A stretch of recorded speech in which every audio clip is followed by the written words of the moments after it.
Very good afternoon आप सभी को। गुड आफ्टरनून आप सभी को। एंड आई होप कि आप सभी लोग इस गर्मी के मौसम में अपना सही से ध्यान रख रहे हैं। आज से हम लोग जनरल साइंस की जो सब्जेक्ट है इसको स्टार्ट कर रहे हैं। और यू माइट बी नोइंग कि मेरा नाम किंशुक है और मैं आपको science, current affairs, environment, disaster management, ये सारे सब्जेक्ट्स जो है वो पढ़ाता हूँ। ठीक है, तो आज से हम लोग साइंस का जो सब्जेक्ट, जो साइंस का जो पोर्शन है जनरल साइंस का, उस पोर्शन को हम लोग स्टार्ट कर रहे हैं। और इस पोर्शन में हम लोग यह देखेंगे सबसे पहले, इस पोर्शन में हम लोग सबसे पहले यह देखने की कोशिश करेंगे कि इसका एग्जाम से रेलेवेंस क्या है, कि एग्जाम में कहां पे ये पूछा जाएगा, किस तरीके से क्वेश्चंस पूछा जाता है, प्रीलिम्स में क्वेश्चंस पूछे जाएंगे या मेंस में पूछे जाएंगे।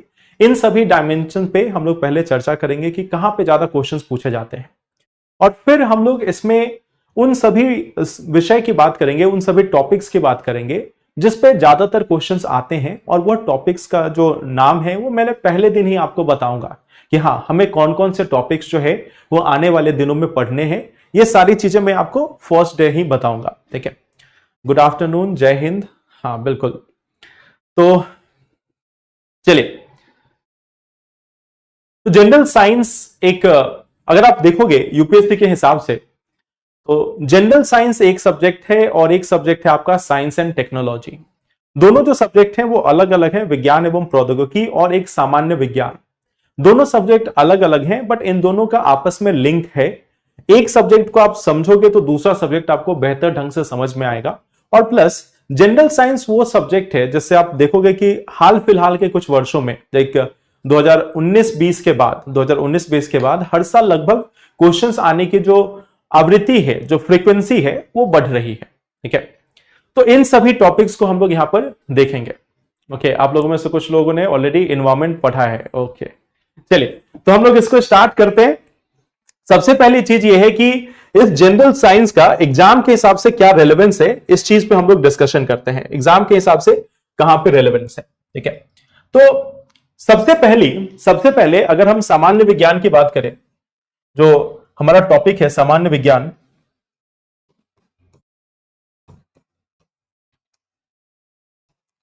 सामान्य विज्ञान, अगर इसकी हम लोग चर्चा करते हैं तो कहां पे इसका रेलेवेंस है, पहले इसको देखते हैं। सामान्य विज्ञान का प्रीलिम्स एग्जाम में यानी कि जो प्रारंभिक परीक्षा है, इसमें आपका सबसे बड़ा रोल होता है। प्रीलिम्स एग्जाम जो है इसमें आपका सबसे बड़ा रोल होता है। प्रीलिम्स एग्जाम में आप देखोगे कि लगभग आपको हर साल 2 या 3 क्वेश्चन इस जनरल साइंस से पूछे जाते हैं। अब सोचो कि 2 या 3 क्वेश्चन है, तो 2 या 3 क्वेश्चंस के पीछे इतनी मेहनत क्यों करना। 2 या 3 क्वेश्चंस तो आप ऐसे भी ला सकते हो करंट अफेयर्स पे ध्यान देकर या बाकी चीजों में। बट अब देखो डिफरेंस कहां पे है।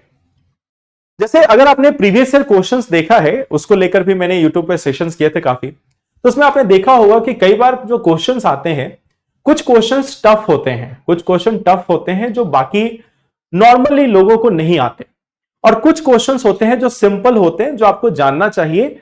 और यूपीएससी हर साल इन दोनों का मिक्सचर देती है। जैसे मान लो कि अगर लास्ट ईयर कट ऑफ 75 है, तो कट ऑफ 75 होने का मतलब है कि अराउंड 25 से 30 क्वेश्चन ऐसे थे जो आसानी से सॉल्व किए जाने वाले थे। और उसमें हो सकता है कि 1-2 जनरल साइंस के क्वेश्चंस भी रहे हो। ठीक है, 1-2 जनरल साइंस के क्वेश्चन भी रहे हो। अगर आप देखोगे 2022 में भी आपका कट ऑफ जो है वो 85 के आसपास में था। तो यहां पे भी हमें यह देखने को मिला कि कुछ क्वेश्चन जो है वो जनरल साइंस से है, जो आसान है। अगर आप उन क्वेश्चंस को सॉल्व कर रहे हो तो मतलब कम से कम आपको 5 से 6 नंबर एक्स्ट्रा मिल रहे हैं। और आपने देखा होगा कि प्रीलिम्स एग्जाम में ये जो 5 या 6 नंबर है, ये कितना इंपॉर्टेंट रोल प्ले करता है। ये आपको कट ऑफ के इस पार या उस पार डाल सकता है, कट ऑफ के इस पार या उस पार, जिसमें आपको मेंस और इंटरव्यू जो है वो डिसाइड होता है। तो ये तो एक डायमेंशन हो गया। दूसरी चीज, अब आते हैं जनरल साइंस जो हम लोग पढ़ेंगे। एक तो जनरल साइंस जैसे सभी लोग समझते हैं कि हमने एनसीईआरटी उठाई और एनसीईआरटी उठाकर उसमें जितनी भी चीजें बेसिक थी वो पढ़ ली, हमारा जनरल साइंस हो गया। बट जब हम लोग यहां पे जनरल साइंस पढ़ेंगे तो हम लोग सिर्फ एनसीईआरटी तक नहीं, जनरल साइंस को हम लोग सच में जनरल साइंस बनाकर पढ़ेंगे। जनरल साइंस जिसमें हम यूनिवर्स के बारे में भी चर्चा करेंगे, जिसमें हम जो अलग अलग जो, जैसे मान लो जब हम भौतिकी पढ़ रहे हैं तो उसमें हम लोग प्रकाश के अलग अलग जो उपयोग हैं उनके बारे में चर्चा करेंगे।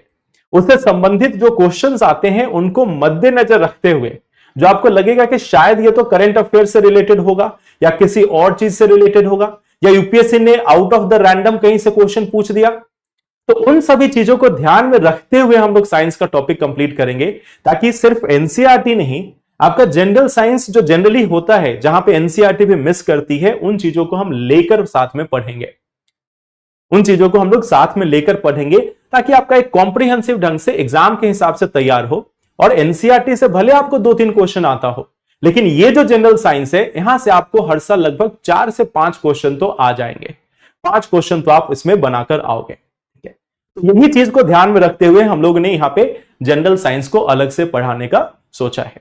ठीक है, तो चलिए, तो सबसे पहली बात, प्रीलिम्स में आप मानकर चलो कि 2-3 ट्रेडिशनल क्वेश्चन होते हैं जो आपको आ सकते हैं, 2 या 3 ट्रेडिशनल क्वेश्चन है जो आपको आ सकते हैं, और 2 या 3 यहां पे वह क्वेश्चन जो हमें अलग से देखने को मिलते हैं, जो हमें अलग से नजर आते हैं। जैसे कभी अगर पूछ लिया गया कि क्या गुरुत्वाकर्षण का असर प्रकाश पे होगा, क्या गुरुत्वाकर्षण बल का असर प्रकाश की किरणों पर होगा?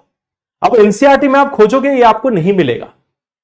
साइंस एंड टेक्नोलॉजी में भी शायद आपको ये ना पढ़ना हो, लेकिन जब हम यहां पे साइंस पढ़ रहे हैं, सामान्य विज्ञान जब हम पढ़ रहे हैं, तो उसमें हम यह भी देखेंगे कि जो गुरुत्वाकर्षण बल है उसका प्रकाश की किरणों पर क्या असर पड़ता है या नहीं पड़ता है, या प्रकाश की किरणें इन सभी से स्वतंत्र रूप से आराम से हमारे पूरे ब्रह्मांड में विचरण कर सकते हैं।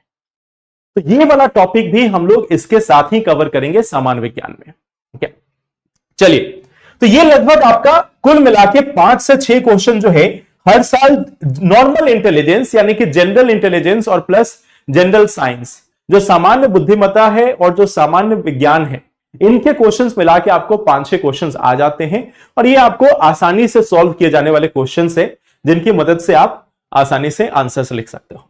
चलिए, तो अब कोशिश करते हैं कि इस सामान्य विज्ञान से संबंधित कुछ क्वेश्चंस को देख ले, जिससे आपको आइडिया हो कि हाँ क्वेश्चन आखिर पूछा क्या जाता है। एक बेसिक आइडिया ले लेते हैं, फिर तो हम लोग चैप्टर वाइज देखेंगे ही। ठीक है, तो बेसिक आइडिया में चलिए, सबसे पहला क्वेश्चन जो है वह आपके सामने दिखाता हूं। यह क्वेश्चन पूछा गया 2022 में। 2022 में क्वेश्चन पूछा गया। क्वेश्चन क्या कहता है, निम्नलिखित में कौन सा कथन मानव शरीर में बी कोशिकाओं और टी कोशिकाओं की भूमिका का सबसे अच्छा वर्णन करता है? ये जनरली आपको कोशिका में देखना है को, जब आप मानव शरीर के बारे में पढ़ोगे तो शायद आपने बी सेल या टी सेल के बारे में थोड़ा बहुत पढ़ा हो या नहीं पढ़ा हो। साइंस के, अगर आप जनरल साइंस के एनसीईआरटी देखोगे तो शायद सभी एनसीईआरटीज में खासकर क्लास 10th के लेवल तक तो आपको शायद ना मिला हो। लेकिन बी सेल और टी सेल हमारे ह्यूमन बॉडी का पार्ट है, और जब हम लोग ह्यूमन बॉडी पढ़ेंगे तो इस प्रकार के जो भी चीजें हैं उनको हम लोग साथ में देखते चलेंगे। और ये बी सेल और टी सेल पे ऐसे ही क्वेश्चन आ गया 2022 में। ठीक है, इसके साथ साथ ये क्वेश्चन देखो, ये 2021 में पूछा गया। 2021 में क्वेश्चन है, पानी किसी भी अन्य तरल पदार्थ की तुलना में अधिक पदार्थों को घोल सकता है क्योंकि, और स्टेटमेंट दिए गए, यह प्रकृति में द्विध्रुवीय है, यह ऊष्मा का सुचालक है, इसमें विशिष्ट ऊष्मा का मान जो है वह उच्च होता है, और यह हाइड्रोजन का ऑक्साइड है। तो इस तरीके से क्वेश्चन पूछा गया। अब आपने सोचा होगा कि वाटर पे क्वेश्चन क्यों आया, वाटर पे तो इतना कुछ पढ़ना भी नहीं है, बट ये जनरल इंटेलिजेंस का पार्ट है, ये आपके सामान्य बुद्धिमत्ता का पार्ट है। ये सामान्य विज्ञान ही नहीं, जो सामान्य इंटेलिजेंस का जो पार्ट है वहां से ये क्वेश्चन पूछा जाता है। तो ये जो है, ये हमारा प्रकृति में द्विध्रुवीय या क्या है, इसी चीज को ध्यान में रखते हुए हमें, मतलब इन्हीं टॉपिक्स को हमें ध्यान में रखते हुए आगे पढ़ना है। ठीक है, इसके साथ साथ आप देखो, यहां पे ये क्वेश्चन देखो 2021 में पूछा गया। क्वेश्चंस पे हम लोग बाद में फिर देखेंगे, जब हम लोग टॉपिक्स पढ़ लेंगे ना तो साथ में इनको क्वेश्चन देखते चलेंगे। अभी हमारा मकसद क्वेश्चन सॉल्व करना नहीं, क्वेश्चंस देखना है कि कैसे क्वेश्चंस आते हैं। क्या, तो यहां पे क्वेश्चन है, प्रेशर कुकर में जिस तापमान पर खाना पकाया जाता है वह मुख्य रूप से निम्नलिखित में से किस पर निर्भर करता है? पहला है ढक्कन में छेद का क्षेत्रफल, ज्वाला का तापमान, ढक्कन का वजन एक्सेट्रा। तो इस तरीके से क्वेश्चन जो है वह पूछे गए। और ये क्वेश्चन आप देखो, ये फिजिक्स का क्वेश्चन हो गया, फिर यहां पे बायो का क्वेश्चन हो गया कि प्लांट सेल और एनिमल सेल, यानी कि पादप कोशिकाओं और प्राणी कोशिकाओं में क्या अंतर है। तो ये सारे क्वेश्चंस भी यहां पे लगातार इस प्रकार के पूछे गए हैं। तो ये तो हो गया कि आपके क्वेश्चंस कैसे पूछे जाते हैं और क्या क्या क्वेश्चंस आते हैं। एक एक करके जब हम लोग सब्जेक्ट पढ़ेंगे तो उनसे संबंधित क्वेश्चंस को भी देखते जाएंगे। अब आते हैं कि हमें आखिर ये टॉपिक पढ़ना क्या क्या है। सबसे पहले हमें पढ़ना है जीव विज्ञान में। सबसे पहले जो हमें टॉपिक पढ़ना है वो है जीव विज्ञान का। जीव विज्ञान का, और जीव विज्ञान में हमें क्या क्या पढ़ना है। सबसे पहले हम पढ़ेंगे कोशिका के बारे में। सबसे पहले जो टॉपिक हम लोग पढ़ेंगे वो होगी कोशिका। कोशिका के बारे में हम लोग सबसे पहले पढ़ेंगे।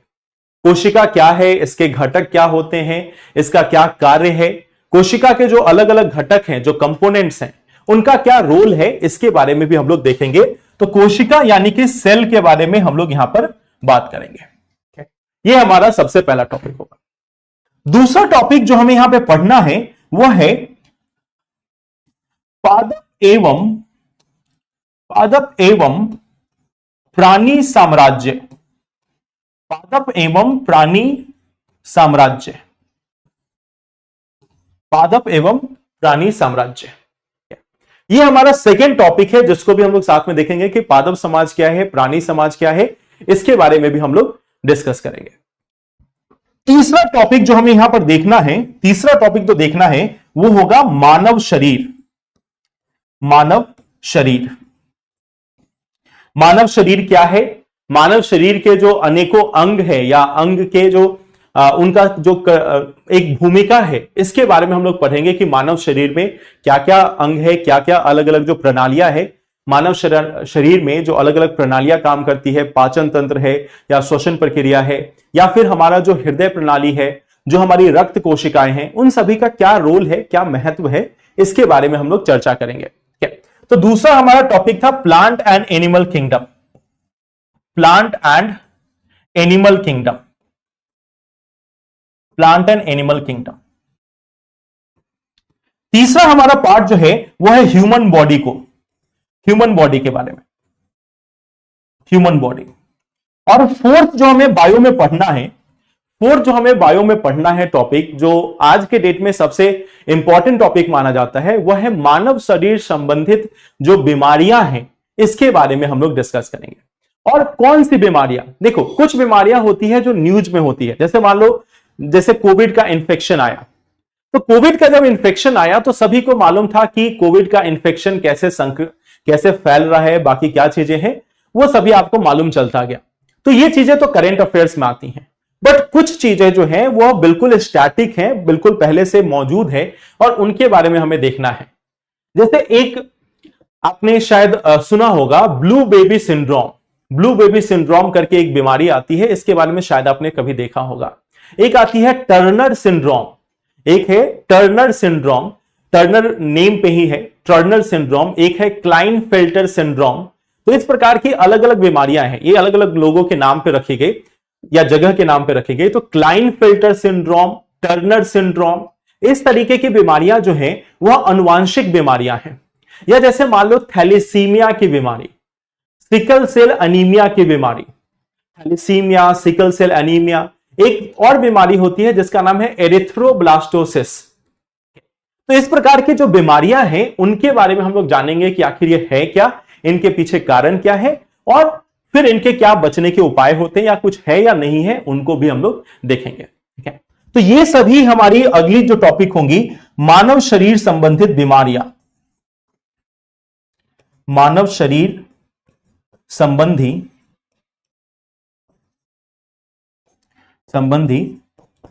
बीमारियां, ये हमारा एक और चौथा टॉपिक होगा जो हमें देखना है बायो में। क्या diseases related to human body, diseases related to human body, related to human body. तो ये टॉपिक हमें पढ़ना है बायो में, कि इस टॉपिक को हम लोग बायो में पढ़ेंगे, बायो में इसको डिस्कस करेंगे। अब इसके बाद जब हम लोग बायो कर लेंगे, बायो करने के बाद हम लोग भौतिकी पे आएंगे। भौतिकी पे आएंगे, फिजिक्स जो है इस पे डिस्कस करेंगे। और फिजिक्स में हमें क्या क्या डिस्कस करना है, फिजिक्स में जो टॉपिक हमें डिस्कस करना है, सबसे पहले हम कुछ बेसिक चीजों के बारे में देखेंगे। बेसिक चीजें जैसे कि मान लो जो बल होते हैं, जो बल है, गति है, ये सभी जो टॉपिक है, न्यूटन के जो अलग अलग नियम हैं, न्यूटन के जो 3 नियम हैं, उन सभी चीजों से संबंधित जितने भी चीजें हैं। तो जो जनरल फिजिक्स है, एक सामान्य भौतिकी है, एक मैकेनिकल फिजिक्स जो है, उसको हम लोग यहां पर देखेंगे, ठीक है, इत्यादि। ये तो पहला पार्ट होगा। यहां पे जो सबसे महत्वपूर्ण पार्ट जो हमें देखने को मिलता है पूरे इस सिस्टम में, वो है लाइट को। लाइट, लाइट यानी कि प्रकाश। प्रकाश, ये हमें मेनली देखना है, प्रकाश या लाइट जो है उसको देखना है, उसको जानना है कि आखिर ये होती क्या है। तीसरी चीज जो हमें देखनी है लाइट और बल के बाद, यह हम पढ़ेंगे यहां पे साउंड। साउंड यानी कि ध्वनि। इसके बाद फिर हम लोग जो पढ़ेंगे इसमें वो होगा electricity and magnetism. Electricity and magnetism, and magnetism यानी कि विद्युत, विद्युत एवं चुंबक, इन सभी के बारे में, चुंबकत्व के बारे में या चुंबक के बारे में हम लोग पढ़ेंगे कि मैग्नेटिक प्रॉपर्टी क्या क्या होती है, चुंबकीय जो गुण है वह क्या होते हैं, इन सभी को हम लोग देखेंगे। इसके साथ साथ हम लोग यहां पे क्या पढ़ेंगे, इलेक्ट्रिसिटी और मैग्नेटिज्म के अलावा पहले हमने बल, गति, लाइट, साउंड, इलेक्ट्रिसिटी पढ़ा। इसके पढ़ने के बाद हम लोग यहां पर साथ में देखेंगे अंतरिक्ष के बारे में। यह हमारा सबसे इंपॉर्टेंट टॉपिक होगा फिजिक्स का, लाइट के साथ साथ, लाइट तो है ही, साथ में अंतरिक्ष, ठीक है। अंतरिक्ष जो है यह भी हमारा एक इंपॉर्टेंट टॉपिक होगा, यूनिवर्स, यूनिवर्स, ठीक है। तो ये टॉपिक को भी हम लोग यहां पर डिस्कस करेंगे। तो ये हमें फिजिक्स में ये टॉपिक्स जो है वह सामान्य विज्ञान के हिसाब से पढ़ना है। केमिस्ट्री में हमें कुछ टॉपिक्स पढ़ने हैं, ठीक है। केमिस्ट्री में, रसायन शास्त्र में, जो रसायन शास्त्र है, जो हमारा केमिस्ट्री है, उसमें हमें पढ़ना है सामान्य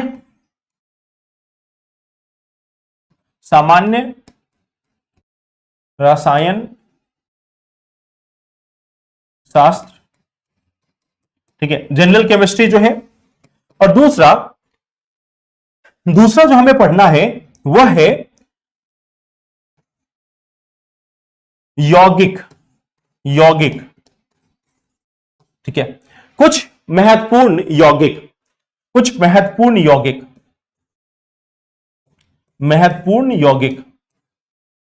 सभी यौगिकों के बारे में नहीं, कुछ महत्वपूर्ण यौगिक जो हैं, या कुछ जो महत्वपूर्ण धातु हैं, उनके बारे में भी हम लोग पढ़ेंगे, जानेंगे।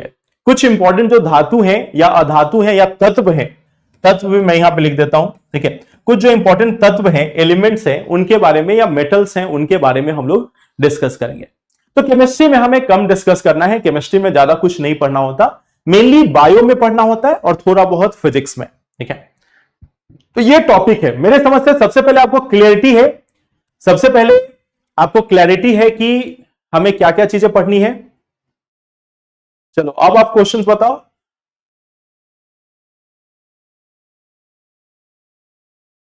एनसीईआरटी पढ़े क्या? देखो एनसीईआरटी तो अभी नहीं पढ़नी है। एनसीईआरटी पढ़ने का बहुत ज्यादा फायदा नहीं है, एनसीईआरटी का इतना रोल नहीं है, ठीक है।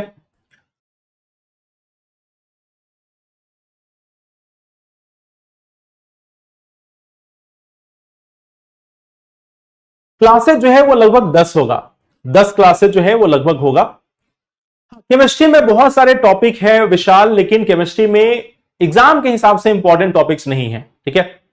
लगभग 10 दिनों की क्लास होगी, 20 घंटे के आसपास की, वो हमें करना है, ठीक है। रिकॉर्ड क्लास है, ये क्या होता है रिकॉर्ड क्लास? नहीं, मैं लाइव हूं, देखो आप बोलो मुझे हाथ हिलाने के लिए, मैं हाथ हिला रहा हूं, ठीक है। थोड़ा स्लो, अभी तक तो मैंने 10-20 मिनट हो गया, अभी तक मैंने सिर्फ टॉपिक बताया है, ठीक है। हाँ देखो लिखना क्या है, देखो लिखना क्या है ये मैं आपको बताना चाहिए, ठीक है। देखो जो टॉपिक मैं पढ़ाता जाऊंगा उसको मैं साथ में लिखता चलूंगा बोर्ड पे, और जो जो मैं लिख रहा हूं उसको आप साथ में नोट करते चलना, वो आपके लिए फायदेमंद होगा। जहां पे कुछ स्पेशल कुछ बड़ा लिखना हो वहां पे मैं लिखा दूंगा कि उसको आप लिख लो। दूसरी चीज अगर आप पूछते हो दूसरी चीज जो आप पूछ रहे हो कि इसके लिए सोर्स क्या होगा, ठीक है। सोर्स की देखो, सोर्स की सीधी सीधी बात यह है कि अगर आप साइंस का कोई भी बुक पढ़ते हो तो एक तो होता है एनसीईआरटी, ठीक है। एनसीईआरटी अगर आप पढ़ना स्टार्ट करते हो साइंस के लिए, वह क्लास 8, 9 और 10 के हिसाब से बनाई गई है, जिसमें ज्यादातर केमिकल रिएक्शन, इक्वेशन, ये सभी चीजों को प्रूव करने के लिए बोला गया है। तो मैं आपसे यह सजेस्ट करूंगा कि आप जो ये 10-20 घंटे की क्लास है ना, बस 20 घंटे आप ध्यान देके सुन लो, आपको चीजें याद हो जाएंगी, समझ में आ जाएंगे, उसके बाद आपको दूसरे बुक पढ़ने की जरूरत नहीं पड़ेगी, ठीक है। उसके बाद आपको इसको पढ़ने की जरूरत भी नहीं पड़ेगी, ठीक है। क्लियर? बुक वाला क्लियर है? हाँ, नोट्स बनते चलेगा आपका, मैं आपको यहां पे लिखते जाऊंगा। ऑर्गेनिक बाबू आपको नहीं पढ़ना है, ऑर्गेनिक इसलिए नहीं पढ़ना है, ऑर्गेनिक पढ़ के करोगे क्या? आपको यूपीएससी में रासायन, आप यूपीएससी का पिछले 2013 से लेकर 2023 तक का क्वेश्चन निकाल कर देखो, और मैं 2024 का जो अभी एग्जाम नहीं हुआ है उसके लिए भी मैं बोल रहा हूं, 100% गारंटी के साथ बोल रहा हूं, आपको ऑर्गेनिक केमिस्ट्री, इनऑर्गेनिक केमिस्ट्री या किसी और केमिस्ट्री से क्वेश्चंस नहीं आते हैं, ना ही आपको फिजिक्स के कोर एरिया से क्वेश्चन आते हैं, क्योंकि वो सिलेबस में नहीं है, ठीक है।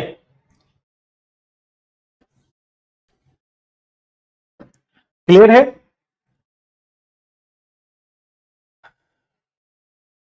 और कोई क्वेश्चन? पीडीएफ आपको मिल जाएगा, लेकिन आप एक चीज याद रखो, मैंने हमेशा सभी को बोला है कि आपको नोट्स बनाते चलना है। अगर आप नोट्स नहीं बनाओगे, पीडीएफ घर में रखा रह जाता है, उससे फायदा नहीं होता।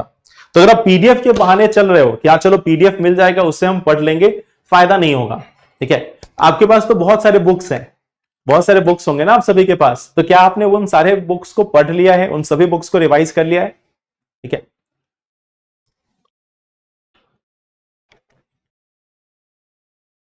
क्लास का जो टाइम है, क्लास का जो टाइम रहेगा वो यही रहेगा, 1:30 से 3:30, और मंडे टू फ्राइडे चलेगी, ठीक है।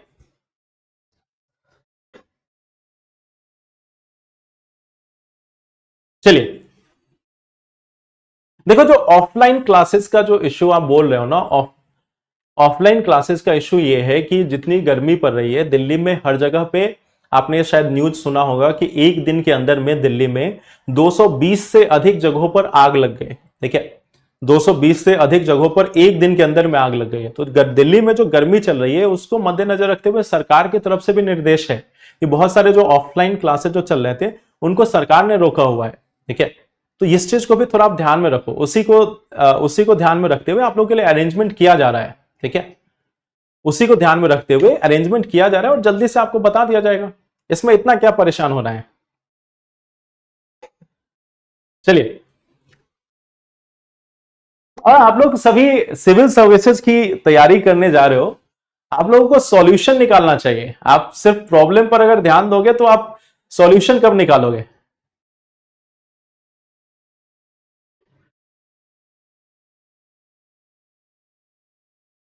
चलिए, अब आते हैं इस टॉपिक पे, बायो से स्टार्ट करते हैं। बायो से स्टार्ट करते हैं, और बायो में सबसे पहला जो टॉपिक हमें देखना है वह है कोशिका। कोशिका, कोशिका जिसे हम सेल कहते हैं, कोशिका जिसे हम सेल कहते हैं।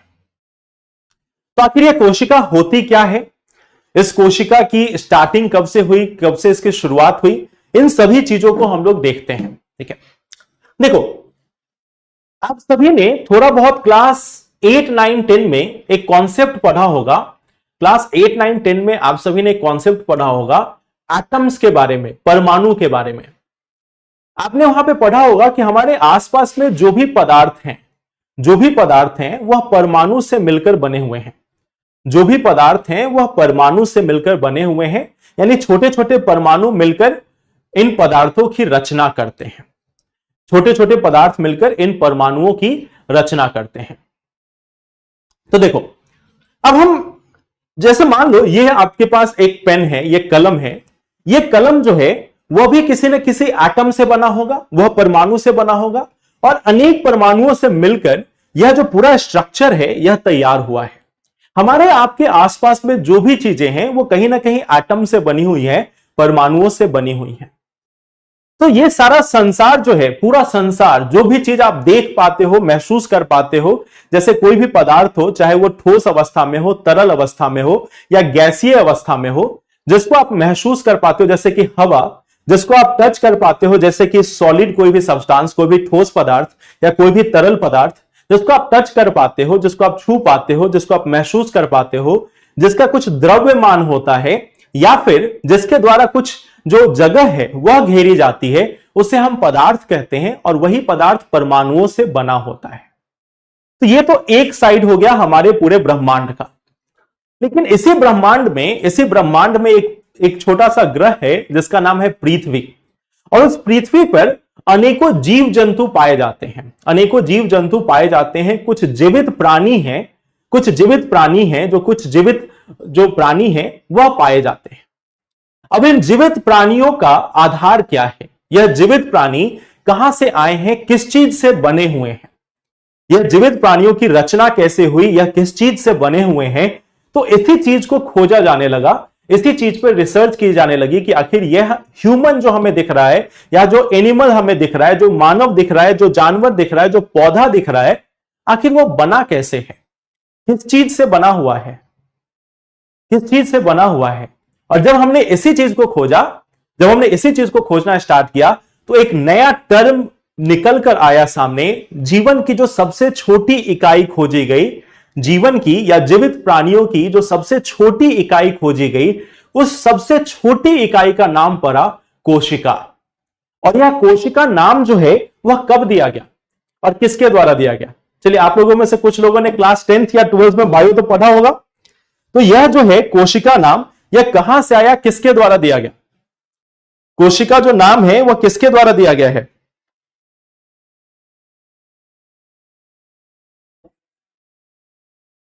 किसके द्वारा दिया गया है यह कोशिका नाम? 1665 में रॉबर्ट हुक के द्वारा। ठीक है, बिल्कुल, कुछ लोगों का आंसर आ गया, रॉबर्ट हुक के द्वारा 1665 में यह नाम जो है वह दिया गया था। तो बिल्कुल सही आंसर है ये आपका।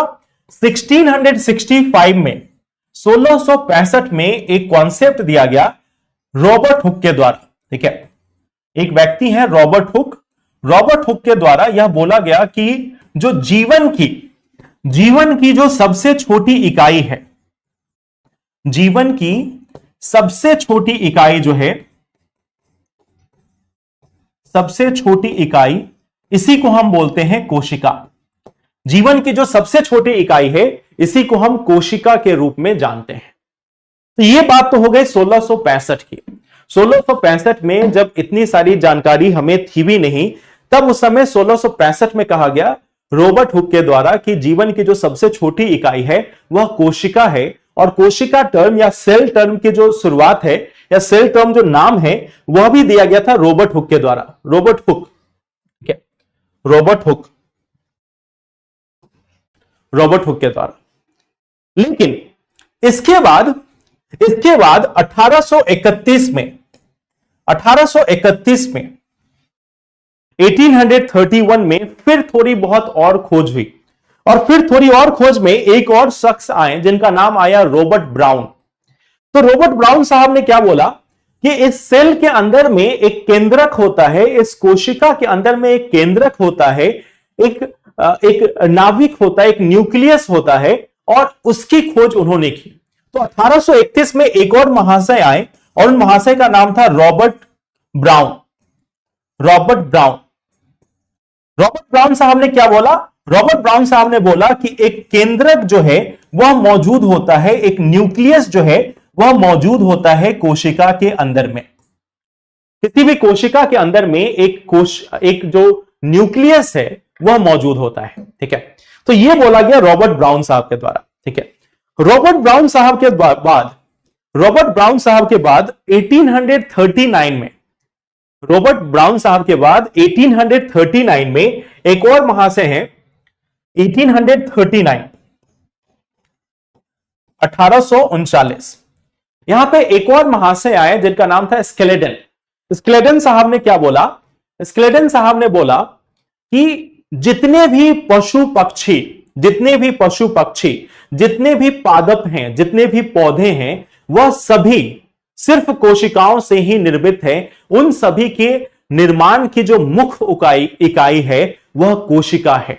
और कोशिका जो है वह जीवन की मूल इकाई है। इसी चीज को उन्होंने फिर से एक तरीके से फिर से बोला, और जो सेल थ्योरी है, जो कोशिका की जो थ्योरी है, वह उन्होंने रखी। तो फिर आया 1839 का समय, और एक और महाशय थे स्केलेडन।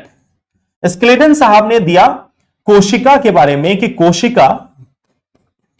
कोशिका जीवन की मूल इकाई है, जीवन की मूल इकाई है, मूल इकाई है, मूल इकाई है। और हमारे आसपास में जो भी पौधे हैं, जो भी पशु हैं, जो बैक्टीरिया है, जो आपको दिख रहा है या फिर जो नहीं दिख रहा है, बट जो जीवित प्राणी है, उन सभी में कोशिका ही होगी, और उनका निर्माण कोशिका के हिसाब से हुआ है, और कोशिका ही जीवन के हर कार्य का निर्वाह करती है। जीवन के जो हमारे जितने भी कार्य हैं या जीवित प्राणियों के जो कार्य हैं, उनको निर्वाह करने का काम कोशिका के द्वारा होता है। अब यह पॉइंट आपके लिए समझना बहुत ही जरूरी है कि कोशिका जो है हमारे जीवन की मूल इकाई क्यों कहा जाता है, या ऐसा क्यों बोला जाता है कि कोशिका ही सारे काम करती है। एक एग्जाम्पल के तौर पे हम लोग यहां पे लेते हैं। एग्जाम्पल ये है कि अब मान लो जैसे आप सभी लोगों ने मेरे समझ से लंच कर लिया होगा, आप सभी लोगों का भोजन हो गया होगा, ठीक है। भोजन हो जाने के बाद आप सभी के अंदर में आपको ऐसा महसूस होता है कि आप सभी के अंदर में ऊर्जा आ चुकी है, ठीक है। ऊर्जा, आपको लगता है ना कि आपके अंदर में ऊर्जा का संचार हुआ है। तो आखिर यह ऊर्जा का निर्माण कहां पे होता है? हमारे शरीर के अंदर में इस ऊर्जा का निर्माण कहां पे होता है? क्या हमारे उदर में, या हमारे पेट में होता है, या हमारे आंत में होता है, या शरीर के किस अंग के द्वारा इस ऊर्जा को बनाया जाता है? हमारे शरीर के अंदर किस अंग के द्वारा इस ऊर्जा को बनाया जाता है? कोई बताना चाहेंगे?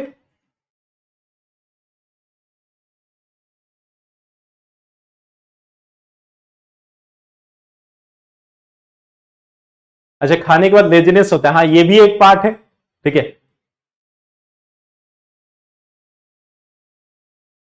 जी बताइए, केजीएस यूजर क्या सुनना है, बताएं आप।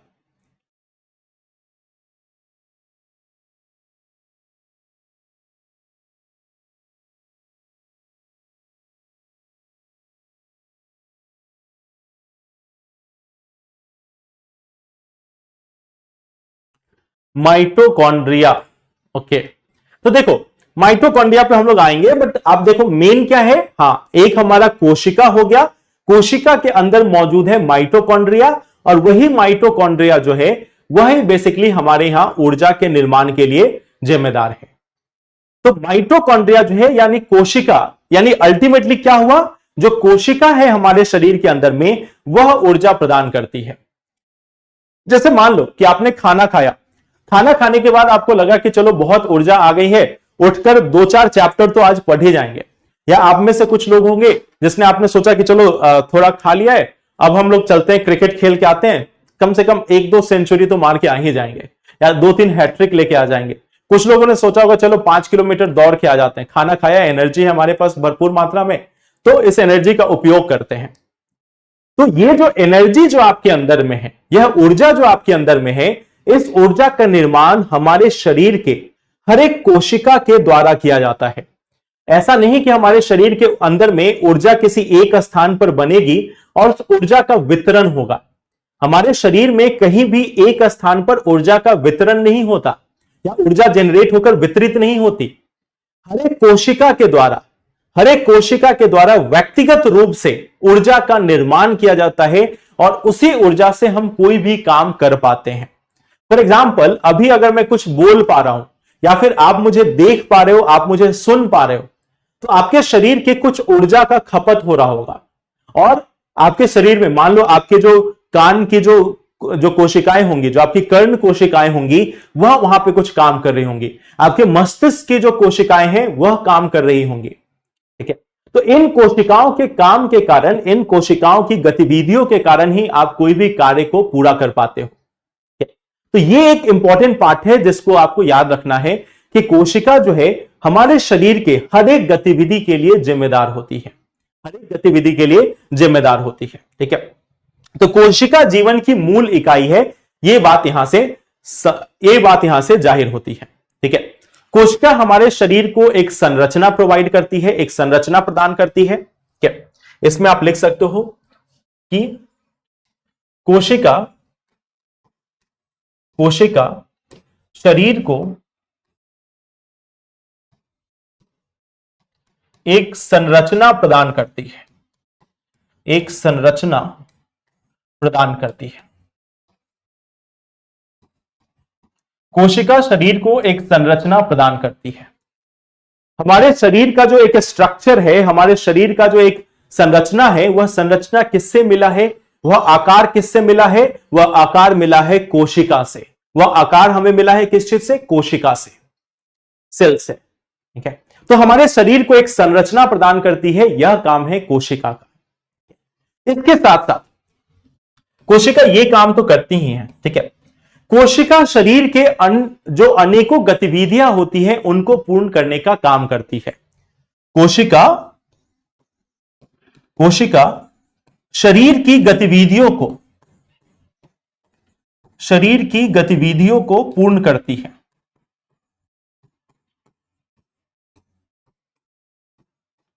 गतिविधियों को पूर्ण करती है।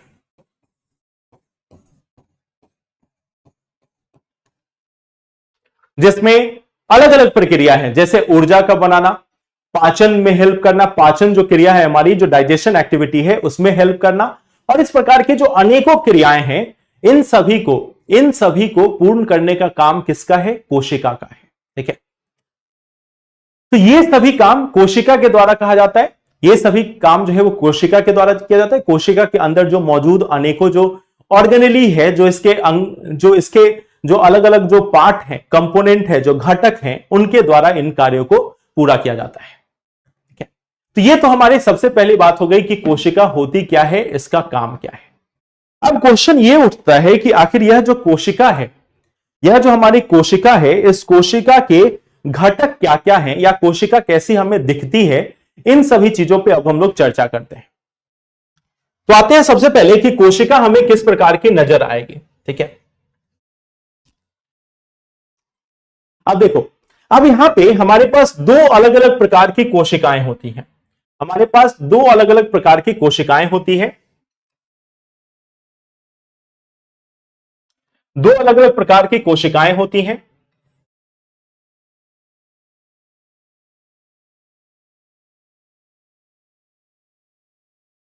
ये जो है वो पादप कोशिका है, पादप कोशिका है, और यह जो है वह प्राणी कोशिका है।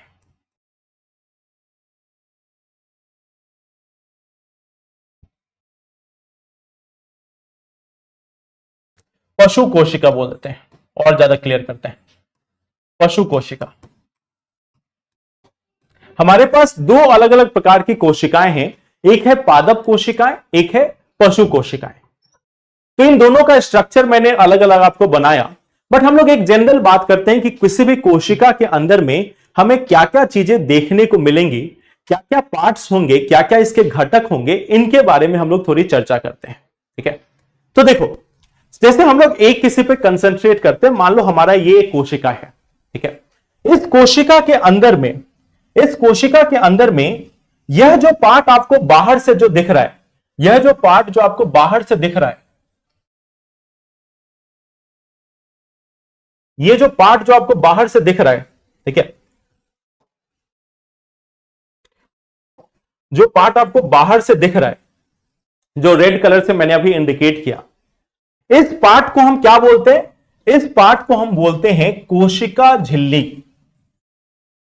इस पार्ट को हम बोलते हैं, इस पार्ट को हम बोलते हैं कोशिका झिल्ली। कोशिका झिल्ली, कोशिका झिल्ली, कोशिका झिल्ली। इसको हम कोशिका झिल्ली के रूप में जानते हैं, या कई बार इसको प्लाज्मा झिल्ली के रूप में भी कहा जाता है। कोशिका झिल्ली या प्लाज्मा झिल्ली या प्लाज्मा मेम्ब्रेन या सेल मेम्ब्रेन, ठीक है। तो इसको कई बार आपको लिखा हुआ मिलेगा प्लाज्मा मेम्ब्रेन या कोशिका झिल्ली, सेल मेम्ब्रेन, यह चीजें देखती है, कोशिका झिल्ली के रूप में इसको कहा जाता है, ठीक है।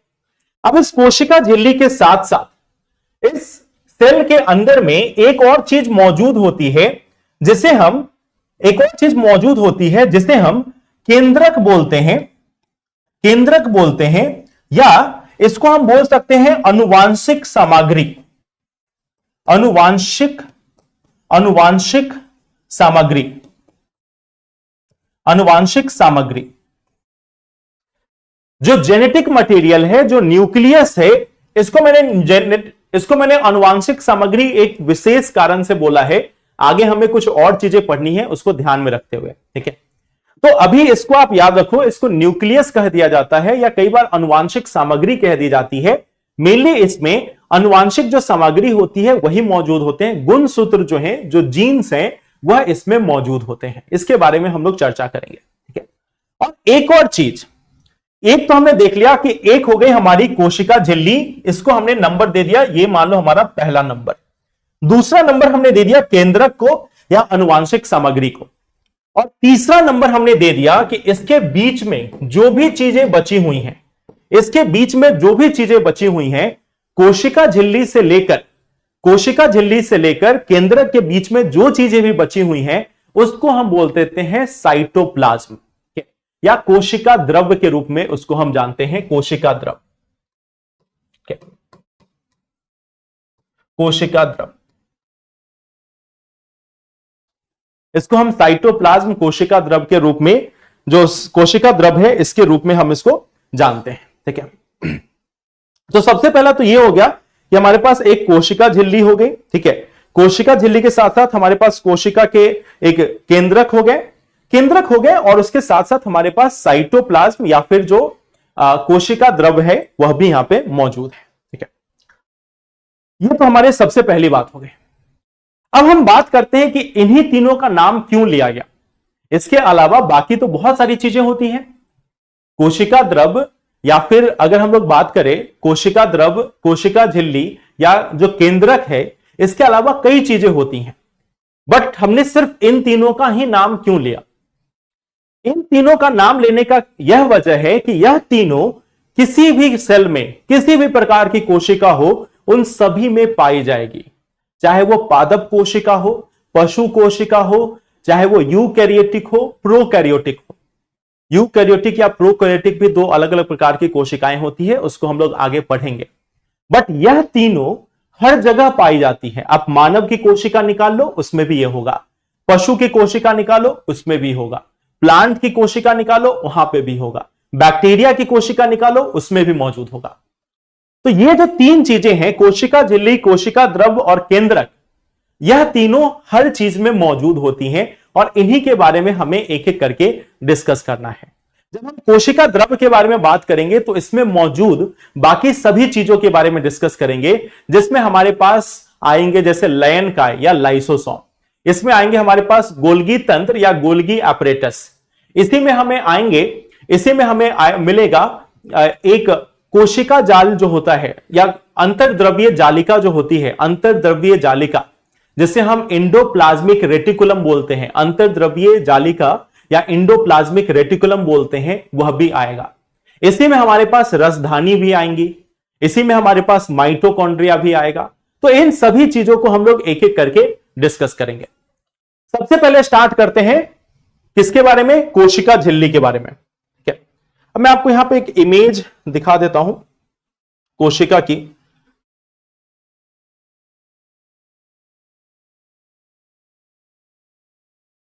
देखो, ये जो है, ये हमारी प्लांट और एनिमल कोशिका का एक्चुअल रूप है, ठीक है।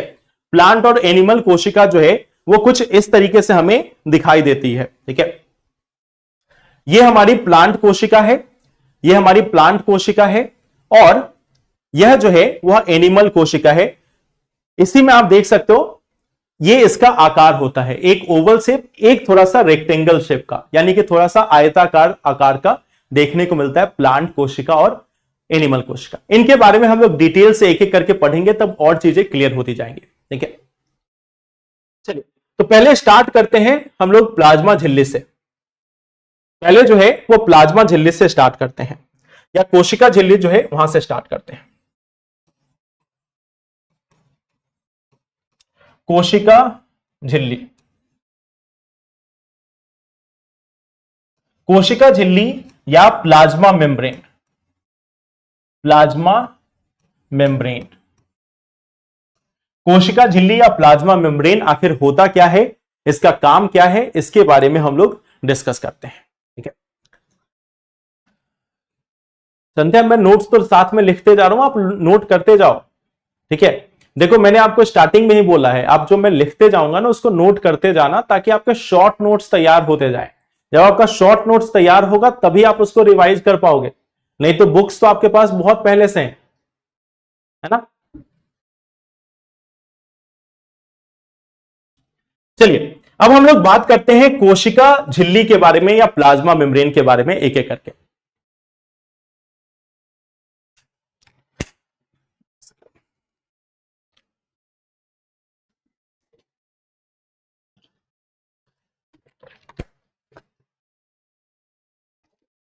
सबसे पहले कोशिका झिल्ली की बात करते हैं। देखो कोशिका झिल्ली आखिर होती क्या है और इसका काम क्या है, इसके बारे में जानना बहुत इंपॉर्टेंट है। कोशिका झिल्ली एक आवरण है, एक आवरण है, एक आवरण है कोशिका का, एक आवरण है कोशिका का, या किसी भी कोशिका का एक आवरण है, एक बाउंड्री है, एक इनक्लोजर है। यानी कोशिका के सभी सामग्रियों को एक ढक के रखने का या उसको एक व्यवस्थित रखने का जो कार्य है वह करता है प्लाज्मा झिल्ली या कोशिका झिल्ली। तो एक बाउंड्री बनाता है। मान लो जैसे इस सेल को हमने देखा, इस सेल में अनेकों छोटे छोटे जो जो इसके घटक होंगे वह मौजूद होंगे।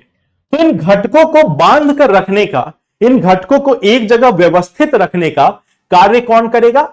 इनको एक जगह व्यवस्थित रखने का कार्य जो है वह कोशिका झिल्ली के द्वारा किया जाता है। इन सभी चीजों को बांध कर रखना, एक जो द्रव्य है, कोशिका द्रव्य है, उसको भी मेंटेन करके रखना, उसको एक आकार देना, यह काम होता है हमारा कोशिका झिल्ली का। एक आवरण है, यह एक आवरण है कोशिका का। ठीक है, किसी भी कोशिका को एक आकार देता है, कोशिका को एक आकार प्रदान करता है, कोशिका को एक आकार प्रदान करता है। किसी कोशिका को एक आकार प्रदान करने का काम भी इसी प्लाज्मा झिल्ली का या कोशिका झिल्ली का होता है। एक शेप दे दिया कि जैसे मान लो हमने देखा जो पशु कोशिका है वह हमें एक ओवल शेप का, एक अंडे के आकार का दिख रहा है, तो इसे एक उस आकार में पहुंचाने का काम किसका है? यह आकार में पहुंचाने का काम है कोशिका झिल्ली का या प्लाज्मा झिल्ली का। एक चीज तो ये हो गई। इसके साथ साथ यह और क्या करेगा? कोशिका के अंदर और बाहर जाने वाली सामग्रियों को नियंत्रित करता है।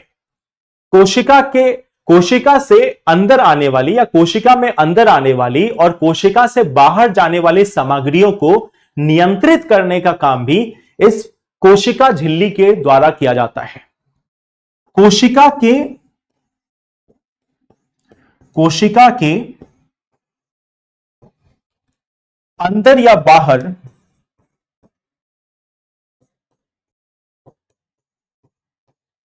जाने वाले सामग्रियों को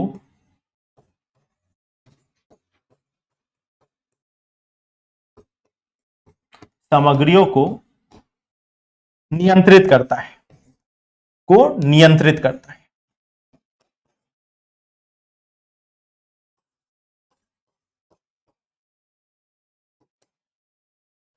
तो यह भी इसका रोल है कि इसकी मर्जी के बिना, इसकी मर्जी के बिना, इसकी आज्ञा के बिना, इसके परमिशन के बिना कोई भी सामग्री इस कोशिका के अंदर या बाहर नहीं जा सकती, इस कोशिका के अंदर ही रहेगी। इसको रोक कर रखने का काम भी इस प्लाज्मा मेम्ब्रेन का है। ठीक है, अब देखो ये इसका सबसे बड़ा इंपॉर्टेंट रोल है, ये जो है वह सबसे बड़ा इसका इंपॉर्टेंट रोल है। जो हमारा ये जो हमारी प्लाज्मा मेम्ब्रेन है, ये जो हमारी प्लाज्मा झिल्ली है, इसको कई बार चयनात्मक पारगम्य के रूप में जाना जाता है। इसको हम लोग चयनात्मक पारगम्य के रूप में जानते हैं।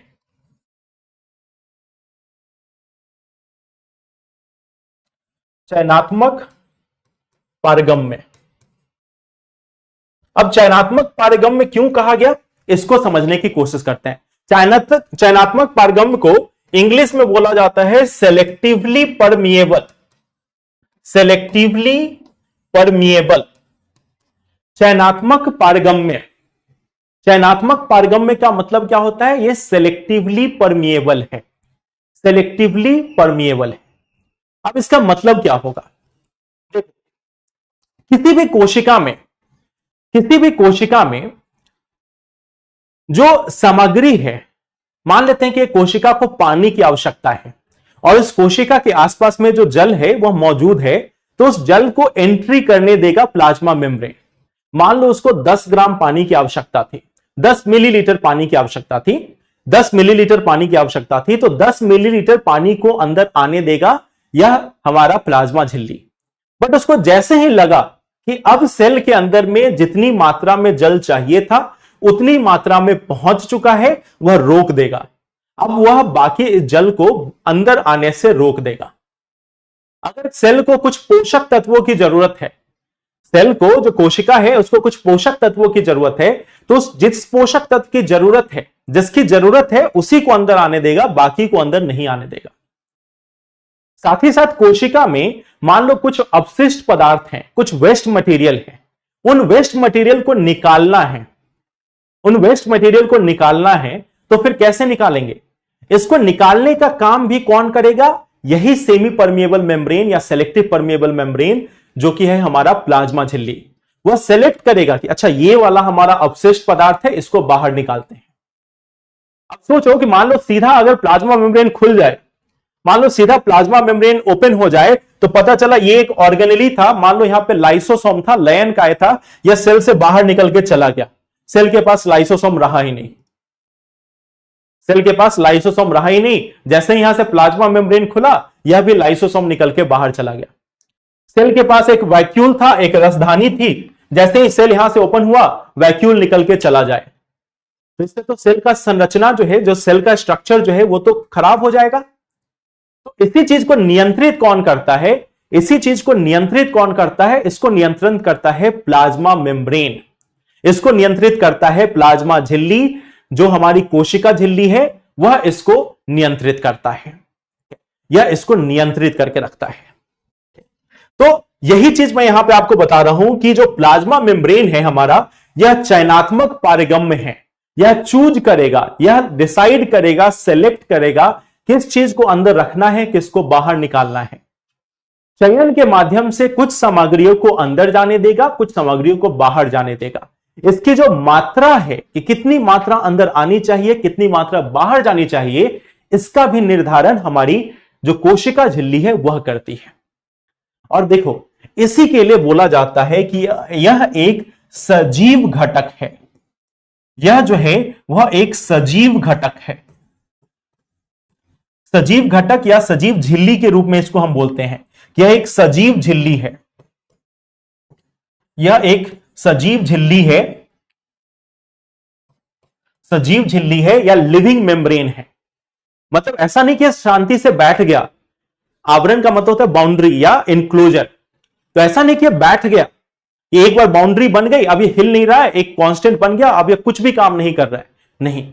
यह जो कोशिका झिल्ली है वह लगातार किसी भी कोशिका के अंदर कितनी मात्रा में कोई सामग्री आएगी, कौन सी सामग्री आएगी, कितनी मात्रा होगी, कौन बाहर निकलेगी और कितनी मात्रा में, इन सभी चीजों को डिसाइड करता है, इन सभी चीजों का निर्णय लेता है। और इसी के लिए इसको सजीव झिल्ली के रूप में भी कहा जाता है कि यह एक सजीव झिल्ली है, यह एक सजीव झिल्ली है। ठीक है, तो सबसे पहली बात जो है हमारी प्लाज्मा मेम्ब्रेन को लेकर यही है कि यह एक सजीव झिल्ली के रूप में कार्य करता है। ठीक है, अब देखो यह जो प्लाज्मा झिल्ली है वह लचीली झिल्ली होगी, लचीली होगी, लचीली होगी एवं जरूरत के अनुसार, एवं जरूरत के अनुसार इसके आकार में, इसके आकार में परिवर्तन आ सकता है, इसके आकार में परिवर्तन आ सकता है, इसके आकार में परिवर्तन आ सकता है।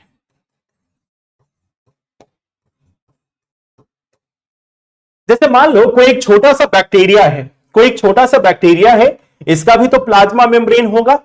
अब इस बैक्टीरिया को कुछ खाना ग्रहण करना है, इस बैक्टीरिया को कुछ खाना ग्रहण करना है, तो अब देखो इसके आसपास का प्लाज्मा मेम्ब्रेन कैसे चेंज होगा। इसके आसपास का प्लाज्मा मेम्ब्रेन कुछ इस प्रकार से चेंज हो जाएगा, इनक्लोजर बना लेगा, वह जो है एक इनक्लोजर बना लेगा और इस इनक्लोजर के अंदर में धीरे धीरे इसको ट्रैप कर लेगा। कि अगला स्टेज क्या होगा, अगला स्टेज ये होगा कि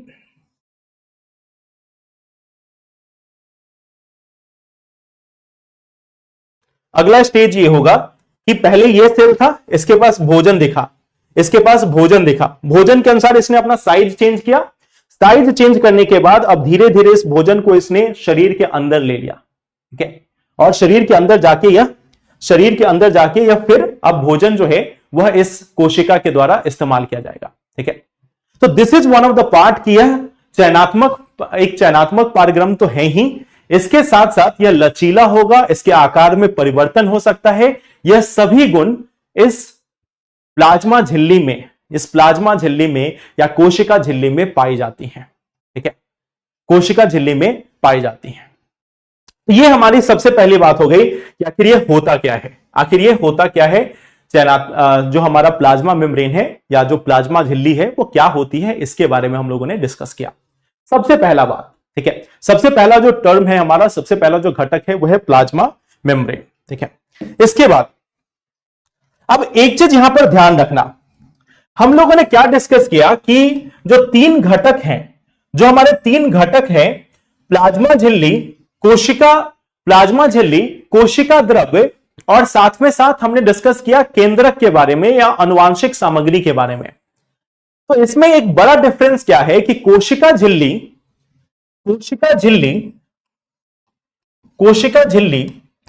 एक प्राणी में, कोशिका झिल्ली एक प्राणी में नहीं पाई जाती है, एक ऐसा प्राणी है जिसमें नहीं पाई जाती है, में नहीं पाई जाती है।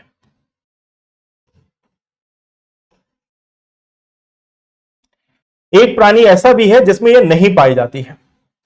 वो कौन सी प्राणी होगी ये बताओ, वो कौन सी प्राणी है ये बताओ, किसमें प्लाज्मा मेम्ब्रेन नहीं पाया जाएगा। नहीं, डायग्राम बनाने की जरूरत नहीं है, बस आप समझते जाओ। एक आंसर आया है माइकोप्लाज्मा, एक अमीबा, अलगी, प्लांट, वायरस भी आंसर आया है।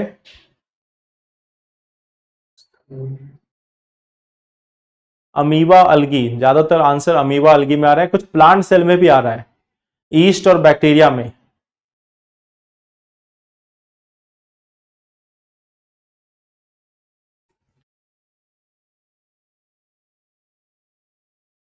प्लांट सेल, अमीबा, देखो एक ही आंसर जो है वो अभी तक सही आया है और वो आंसर है वायरस, वो वायरस है, आंसर है वायरस। एक ही दो लोगों ने इसका सही आंसर दिया है वायरस। ठीक है, वायरस यानी कि जो विषाणु है, जो वायरस है, इसमें यह नहीं पाया जाएगा।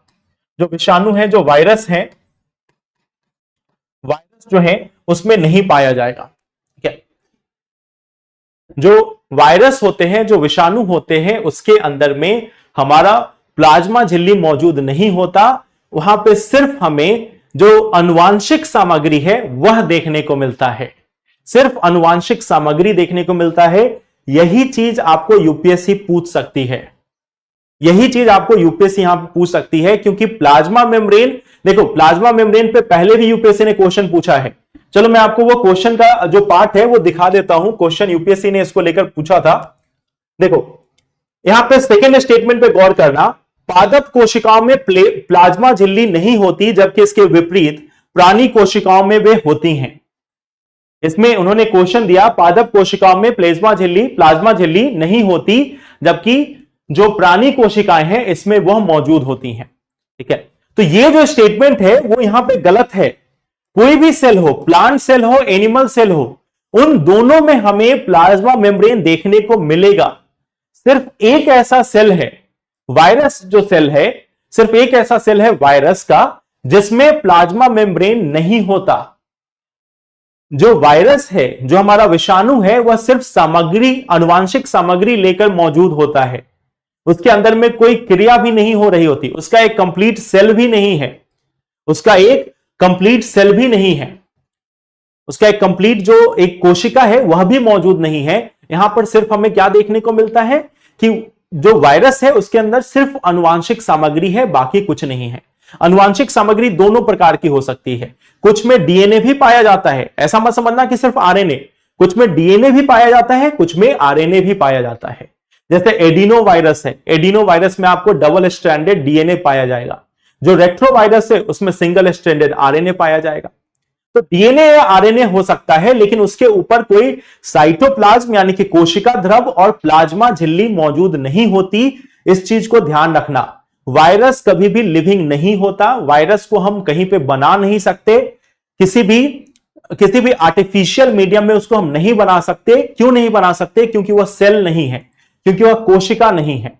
कोशिका का विभाजन होकर नई कोशिका बनती है, लेकिन क्योंकि वायरस जो है वह एक पूरी तरीके से पूर्ण कोशिका ही नहीं है, तो उसका विभाजन करके कहां से बनाएंगे? तो ये एक बहुत इंपॉर्टेंट पार्ट है जिसपे यूपीएससी ने 2 बार 3 बार अलग अलग ढंग से क्वेश्चन पूछा है। Viruses can not be cultured in synthetic medium, यानी कि विषाणुओं को किसी भी कृत्रिम व्यवस्था में नहीं बनाया जा सकता, कृत्रिम व्यवस्था में उनको नहीं विभाजित कराया जा सकता। इस चीज को हमेशा गांठ बांधकर याद रखना कि वायरसेस को हम लैब में नहीं बना सकते, लैब में उनको नहीं बना सकते। ठीक है, तो ये चीज को आप यहां पर बिल्कुल याद रखना। चलो, तो ये तो हमारा सबसे पहला पार्ट हो गया कोशिका झिल्ली। दूसरा जो हमारे पास मौजूद है वो है केंद्रक यानी कि न्यूक्लियस। केंद्रक यानी कि न्यूक्लियस। यह केंद्रक या न्यूक्लियस का क्या काम है, इसको एक बार हम लोग समझने की कोशिश करते हैं। यह है हमारा केंद्रक।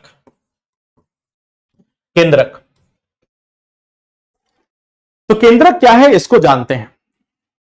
देखो, केंद्रक का मतलब होता है, जैसे हमारे शरीर में एक मस्तिष्क है, हमारे शरीर में एक मस्तिष्क है, और हमारे शरीर की हर एक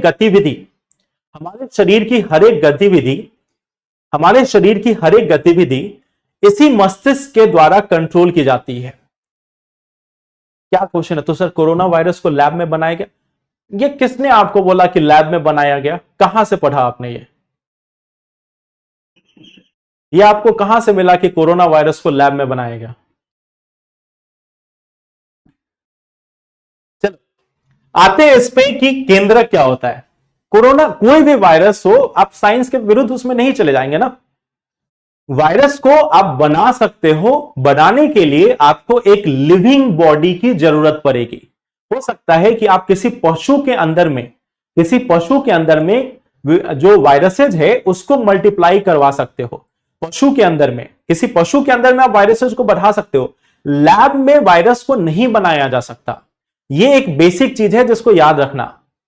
ठीक है, लैब में नहीं बनाया जा सकता। यूपीएससी ने 3 बार क्वेश्चन पूछा है इसी चीज को, अलग अलग ढंग से इसी को 3 बार पूछा है कि वायरसेस को बनाया जा सकता है आर्टिफिशियल मीडियम में कि नहीं। तो एक चीज याद रखना, वायरसेस को कभी हम आर्टिफिशियल मीडियम में, लैब में नहीं बनाते। वायरसेस को अगर बनाना है तो एक जीवित प्राणी की जरूरत पड़ेगी। एक जीवित प्राणी के अंदर में वायरसेस को बढ़ाया जा सकता है, लेकिन खुद से लैब में नहीं बनेगा। ठीक है, इस चीज को याद रखना। चलिए अब आते हैं केंद्रक को लेकर। मूवी का मत बोलना कि हाँ हॉलीवुड में कोई मूवी आई उसमें वायरस बना लिया गया, या बॉलीवुड में कोई मूवी आई उसमें वायरस बना लिया गया, वो अलग बात है। वो मूवी में तो कुछ भी बना सकते हैं। ठीक है, मूवी की बात पे फिर तो उसमें फिजिक्स के लॉ भी काम नहीं करते, इसलिए वो अलग रखो। ठीक है, अब हम आते हैं इस केंद्रक के बारे में। नहीं देखो, ये जो खबर है ना कि चाइना की लैब में बनाया गया या कहीं पे बनाया गया, तो ये एक तरीके से आरोप है। उस आरोप के पीछे आप देखोगे, आप हमेशा एक चीज याद रखना कि जो ऑथेंटिक सोर्सेज है ना, ऑथेंटिक सोर्सेज है वहां से पढ़ना। ऑथेंटिक सोर्सेज जैसे मान लो आपको कभी द हिंदू या इंडियन एक्सप्रेस या जनसत्ता, इसमें अगर कभी ऐसा लिखा मिले और उसको लेकर पूरा आर्टिकल हो, तब उस पर आप ध्यान देना।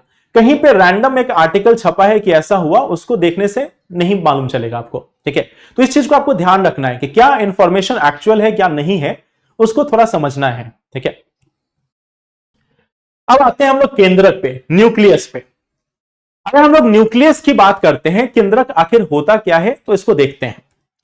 देखो, वैसे हम लोग वायरस के बारे में अभी डिटेल में पढ़ेंगे। वायरसेस जो है वो अलग अलग प्रकार की होती हैं।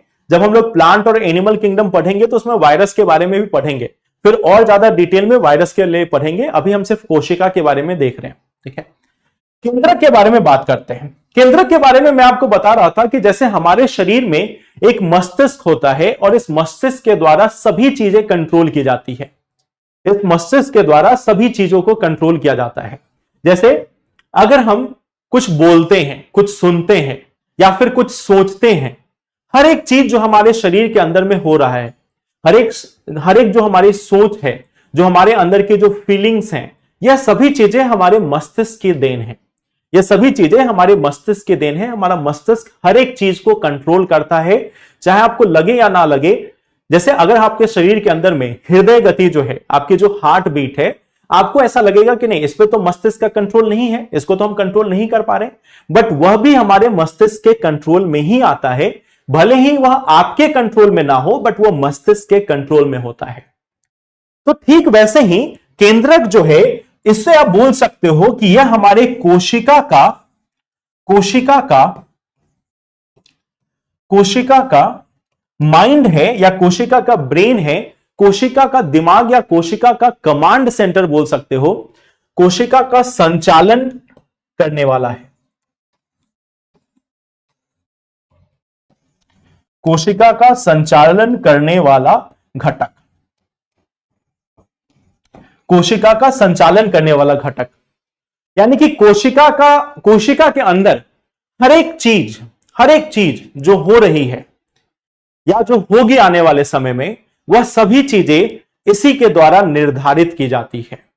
कोशिका का आकार बढ़ना, कोशिका के द्वारा किसी भी क्रिया को पूरा करना, कोशिका के द्वारा खुद को खत्म करना, यह सभी क्रियाएं सिर्फ और सिर्फ इस केंद्रक के आदेश अनुसार ही होती है। तो यह मानकर चलो कि यह जो केंद्रक है या जो न्यूक्लियस है, यह इस कोशिका के अंदर की गवर्नमेंट है, उसके अंदर की सरकार है। वह जो बोलेगा वही वहां पे होगा। ठीक है, और ऑटोक्रेटिक वाला सरकार, राजा वाला। ठीक है, नहीं तो बाकी तो बदल जाते हैं, बट राजा नहीं बदलता। तो ये राजा वाली सरकार है, जो यह बोलेगा वही होगा। ठीक है, ये वही जो भी सेल के अंदर में हो रहा है, कोशिका के अंदर में जो भी चीजें हो रही हैं, वो सिर्फ और सिर्फ इसी के कारण होती है। ठीक है, अब देखो इस केंद्रक की अगर हम लोग बात करें, केंद्रक की अगर हम लोग बात करते हैं, तो केंद्रक किन किन चीजों में कार्य करता है। ठीक है, केंद्रक की अगर हम लोग बात करें तो इसके अंदर में आनुवांशिक सामग्री मौजूद होती है। आनुवांशिक सामग्री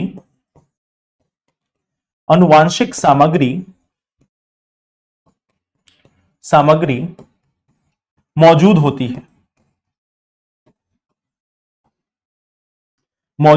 है, आनुवांशिक सामग्री जो है वह मौजूद होती है।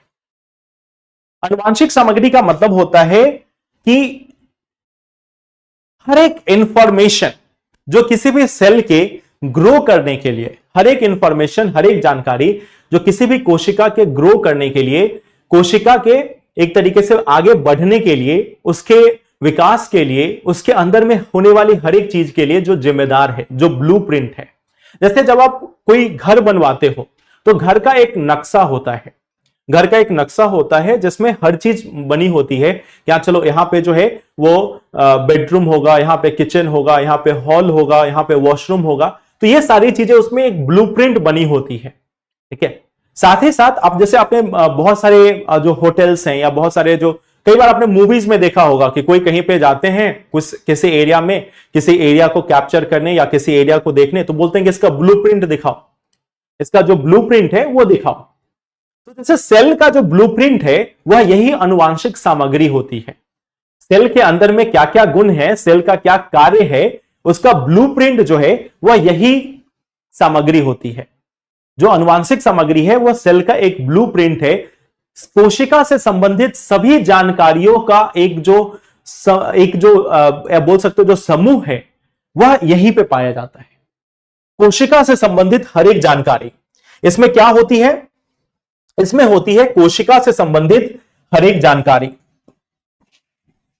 कोशिका से संबंधित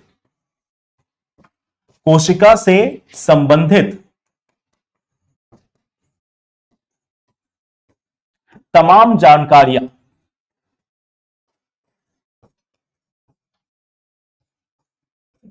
इसके अंदर में मौजूद होती है। कोशिका से संबंधित जो तमाम जानकारियां हैं वह इसी में मौजूद होती हैं। इसकी मदद से वह आराम से कोशिका आगे बढ़ती रहेगी। ठीक है, साथ ही साथ इस कोशिका के अंदर में यह जो आनुवांशिक सामग्री है, इसे हम बोलते हैं गुणसूत्र। इसे हम बोलते हैं गुणसूत्र। गुणसूत्र को इंग्लिश में बोला जाता है क्रोमोसोम। ठीक है, इस क्रोमोसोम के बारे में हम लोग आगे पढ़ेंगे। आगे हम लोग इसके बारे में डिटेल में पढ़ेंगे कि आखिर क्रोमोसोम का क्या काम है और क्या चीजें होती हैं। बट एक बार एक सिंपल भाषा में इसको समझ लेते हैं कि क्रोमोसोम में आखिर होता क्या है। ठीक है, क्रोमोसोम के अंदर में जैसे मान लो हमारे शरीर में 23 पेयर्स क्रोमोसोम होते हैं, यानी कि हमारे शरीर के अंदर में 46 क्रोमोसोम्स होते हैं। हमारे शरीर के अंदर में 46 क्रोमोसोम्स या 46 गुणसूत्र जो है वह मौजूद होते हैं। गुणसूत्र जो है वो मौजूद होते हैं। अब ये जो 46 गुणसूत्र हैं, इन 46 गुणसूत्रों के द्वारा बाकी सभी चीजों को निर्धारित किया जाता है, बाकी सभी चीजों को डिसाइड किया जाता है। एक एक गुणसूत्र के अंदर में हजारों की संख्या में जीन्स हो सकते हैं। जीन्स जो है वो सबसे बेसिक इकाई है। आनुवांशिक सामग्री का जो सबसे बेसिक इकाई है उसे हम जीन्स के रूप में जानते हैं। ठीक है, उसे हम जीन्स के रूप में जानते हैं और वही इस गुणसूत्र के अंदर में मौजूद होता है। इसके द्वारा किसी भी कोशिका की समस्त जानकारियां जो है वह ली जा सकती है। इस आनुवांशिक सामग्री में गुणसूत्र मौजूद होता है। गुणसूत्र आखिर होता क्या है? देखो, हमारे कोशिका के अंदर में जो न्यूक्लियस है, जो केंद्रक है, उसके अंदर में बहुत जानकारी है। इतनी जानकारी जो एक नॉर्मल कंप्यूटर सिस्टम में नहीं हो पाती हो। एक नॉर्मल कंप्यूटर सिस्टम में जिसमें आप 10 टीबी का हार्ड ड्राइव लगा लो, उससे भी कहीं ज्यादा इंफॉर्मेशन जो है वह एक सेल के न्यूक्लियस में आपको पाई जाएगी। एक सेल यानी कि एक जो कोशिका है उसके न्यूक्लियस में उससे कई गुना अधिक जानकारी जो है वह मौजूद होती है। और उन जानकारियों को इकट्ठा करके एक जगह इतने छोटे से रूप में रखने का काम जो है वह गुणसूत्र करता है।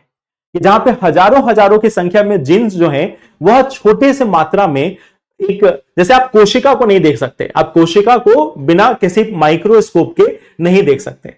और कोशिका के अंदर में केंद्रक होता है, उस केंद्रक के अंदर में 46 गुणसूत्र हैं और उन 46 गुणसूत्रों के अंदर में हजारों की संख्या में जीन्स हैं। और उन जीन्स में इतनी इंफॉर्मेशन है जितने हमारे बड़े कंप्यूटर सिस्टम्स में भी नहीं होती। तो आप इससे अंदाजा लगा सकते हो कि इसके अंदर में कितने एफिशिएंट तरीके से जानकारी को स्टोर करके रखा जाता है। तो जब आप गुणसूत्र के बारे में जानते हो, तो गुणसूत्र के बारे में देखते हो, तो इसका मतलब है जीवन से संबंधित जो भी जानकारियां हैं वह इसमें मौजूद होती हैं। जीवन से संबंधित जो भी जानकारियां हैं वह इसमें मौजूद होती है। जब हम आगे मानव शरीर और बाकी चीजें पढ़ेंगे तो हमें मालूम चलेगा कि दो सेल, दो कोशिका, ज्यादा नहीं, दो कोशिका, सिर्फ दो कोशिका, और वो भी आधी आधी कोशिकाएं, वह आगे जाकर मिलकर एक मानव का निर्माण करती है। और वह मानव जो हो सकता है 6 फीट का हो, 7 फीट का हो, 8 फीट का हो, ठीक है, उस मानव का निर्माण सिर्फ दो कोशिकाओं के द्वारा होता है, जिस कोशिका को आप देख भी नहीं सकते। और उसके अंदर में जो मौजूद जो जानकारी है, उसके अंदर में जो मौजूद जानकारी है, उस जानकारी के बेसिस पे, उस जानकारी के आधार पे पूरे मानव शरीर का विकास होता है। मानव शरीर एक बहुत ही जटिल, एक आप बोल सकते हो कि एक बॉडी है, एक बहुत ही जटिल एक संरचना है, जिसमें आपको पाचन क्रिया, श्वसन क्रिया और कई सारी चीजें चलती हैं। जब हम लोग मानव शरीर के बारे में पढ़ेंगे तब हमें मालूम चलेगा कि मानव शरीर आखिर है कितना कॉम्प्लेक्स। हम सुपर कंप्यूटर बनाकर सोचते हैं हमने बहुत बड़ी मशीन बना ली। Try to make a human, कभी एक मानव को बनाने की कोशिश करो लैब में, तब आपको मालूम चलेगा मानव शरीर कितना जटिल है। मानव शरीर के अंदर में 12 मीटर की एक आंत होती है जो एक ही जगह पे क्वाइल करके रखी हुई है, और उसी आंत में आपका जो खाना है वह जाके पचता है। इसके साथ साथ हमारे शरीर में अनेकों गतिविधियां होती हैं, अनेकों गतिविधियां होती हैं, और फिर यह मानव शरीर बनता है। और आप यह सोचकर देखो कि वह मानव शरीर जो सिर्फ दो आधी कोशिकाओं से बना है, जिन कोशिकाओं में कुछ जानकारियां हैं और उसी जानकारियों के बेसिस पे पूरा शरीर बना है। पूरा शरीर जो है वह सिर्फ दो सेल की जानकारियों से मिलकर बना है। इससे आप सोचो कि उस सेल के अंदर में, उस कोशिका के अंदर में, उस गुणसूत्र में कितनी जानकारियां मौजूद होती हैं, और फिर आप उसको कंपेयर करके देखो कि कंप्यूटर सिस्टम में कितनी जानकारियां होती है। तो इससे आपको मालूम चलेगा कि गुणसूत्र क्या है और केंद्रक क्या है। अभी तक तो आपने सिंपल बायोलॉजी में पढ़ा था ना, न्यूक्लियस होता है, सेल में एक न्यूक्लियस होता है, एक प्लाज्मा झिल्ली होता है, एक हमारा साइटोप्लाज्म होता है। अब उसको समझने की कोशिश करो कि वो जो साइटोप्लाज्म है वह क्या है, और वह केंद्रक जो है, उस केंद्रक के अंदर में जो गुणसूत्र है उसका महत्व क्या है, उसका महत्व क्या है, इसको समझने की कोशिश करो कि जो हमारे आसपास की जो तमाम जानकारियां हैं वह उस गुणसूत्र से आई हैं। उस गुणसूत्र के अंदर में कितनी जानकारियां हैं, यह आपको समझ में आ जाएगी। क्या तो ये चीज है जो आपने क्लास 10th तक तो आपने पढ़ी होगी ना, कि साइटोप्लाज्म होता है, न्यूक्लियस होता है। अब उस न्यूक्लियस के अंदर में क्रोमोजोम होता है। क्रोमोजोम का मतलब गुणसूत्र, और उस गुणसूत्र के अंदर में यह सारी जानकारी होती है। ठीक है, तो चलिए, ये हमारा सबसे पहला पार्ट हो गया कि न्यूक्लियस और उसका क्या रोल है, क्या कार्य है, इसको हम लोगों ने देखा। गुणसूत्र को अभी हम लोग और पढ़ेंगे। गुणसूत्र में हमारे पास और चीजें हैं, डीएनए और आरएनए, जिसको हम लोग को अलग से पढ़ेंगे। ठीक है, चलिए अब इसके साथ साथ हम लोग आते हैं, या चलो डीएनए और आरएनए को भी अभी देख ही लेते हैं। डीएनए और आरएनए जो है उसको भी देख ही लेते हैं।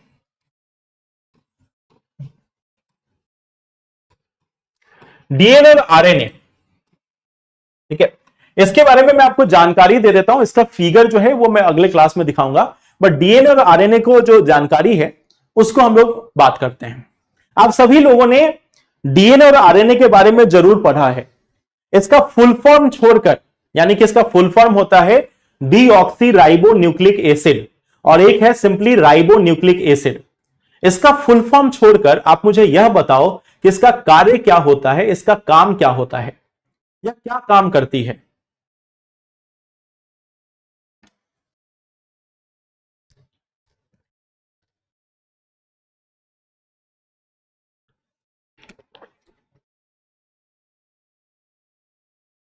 डबल स्ट्रैंडेड और सिंगल स्ट्रैंडेड, ओके। इसके बाद और कुछ, आनुवांशिक गुणों का वाहक है, और सूचना ऑक्सीजन का प्रवाह ये नहीं होता। यह सब मानव जननी को निर्धारण करता है? के carriage information for next generation. दोनों में अंतर क्या है? दोनों में अंतर क्या है ये बताओ। डीएनए और आरएनए में अंतर क्या है ये बताओ।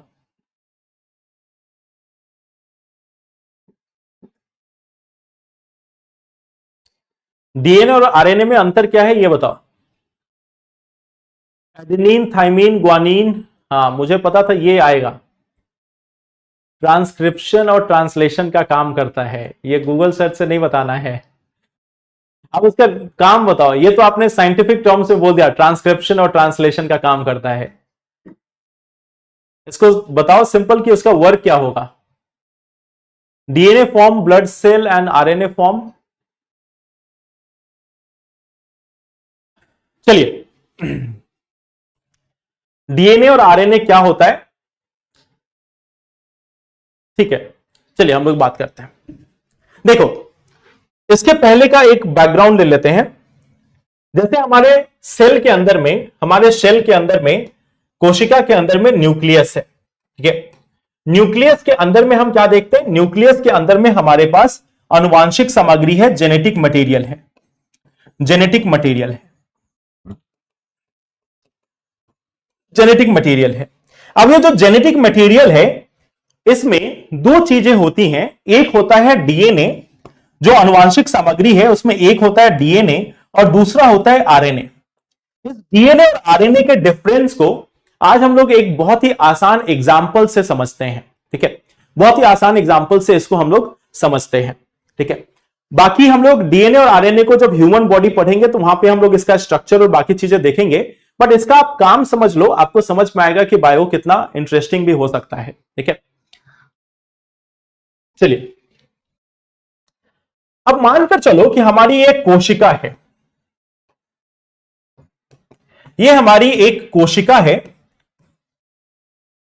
और इस कोशिका के आसपास में एक बैक्टीरिया आया, एक बैक्टीरिया जो है वह आया और यह बैक्टीरिया इस कोशिका को अटैक कर रहा था। यह बैक्टीरिया इस कोशिका को अटैक करने आया। जब यह बैक्टीरिया कोशिका को अटैक करने आएगा तब यह कोशिका क्या करेगी, इसी पे हम लोग डीएनए और आरएनए को समझते हैं। डीएनए और आरएनए को यहीं से हम लोग समझते हैं, ठीक है। मान लो ये हमारे सेल के अंदर में मौजूद है न्यूक्लियस या केंद्रक।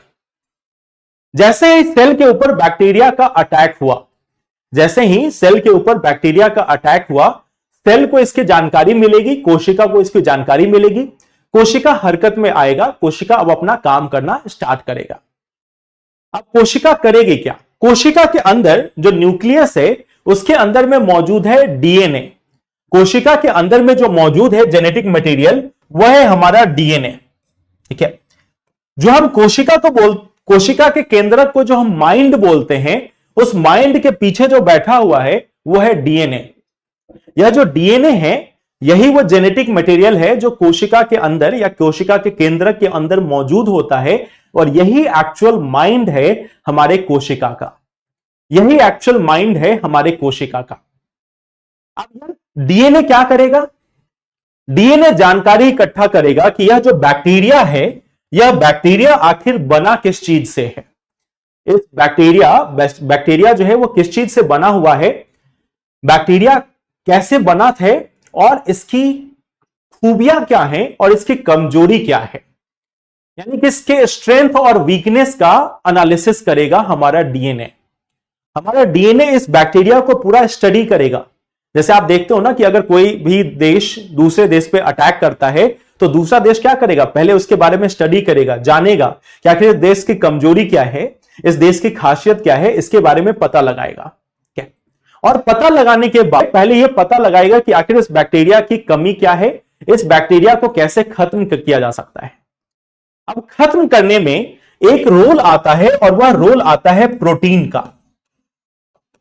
एक रोल आता है और वह रोल है प्रोटीन का।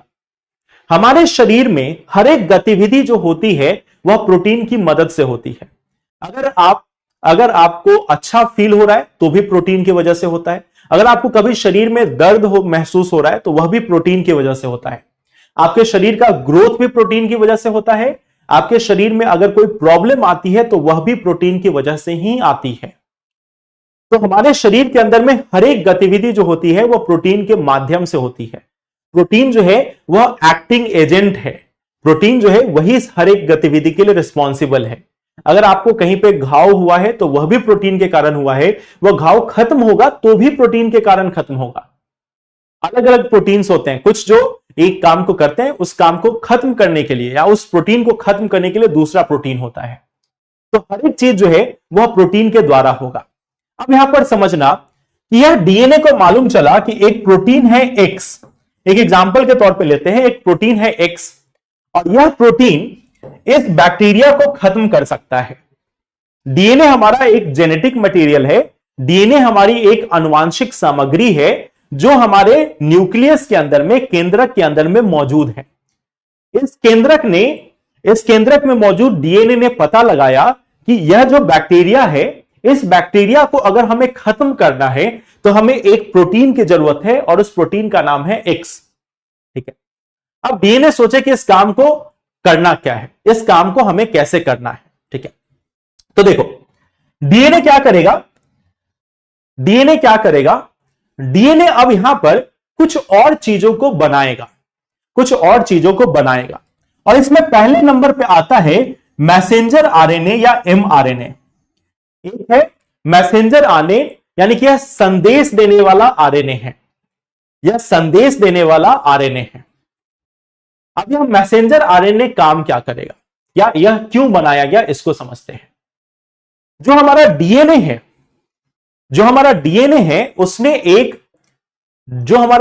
है उसने क्या काम किया, एक एमआरएनए को बनाया और एमआरएनए को बोला कि देखो भाई, ये आया है बैक्टीरिया, इस बैक्टीरिया को खत्म करने के लिए हमें एक एक्स नाम के प्रोटीन की जरूरत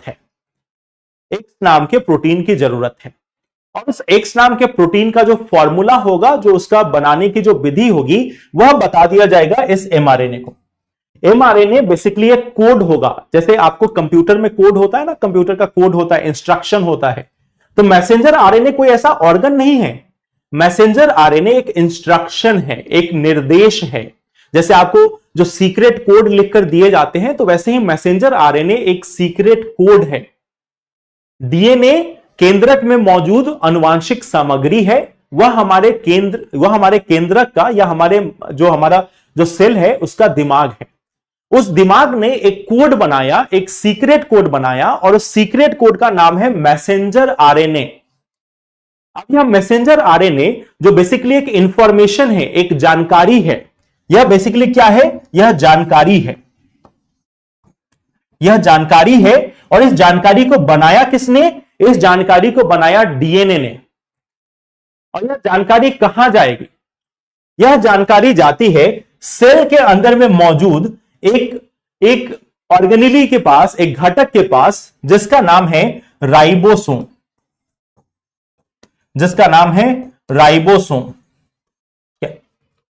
यह राइबोसोम का काम क्या होता है, इसका काम होता है प्रोटीन बनाना।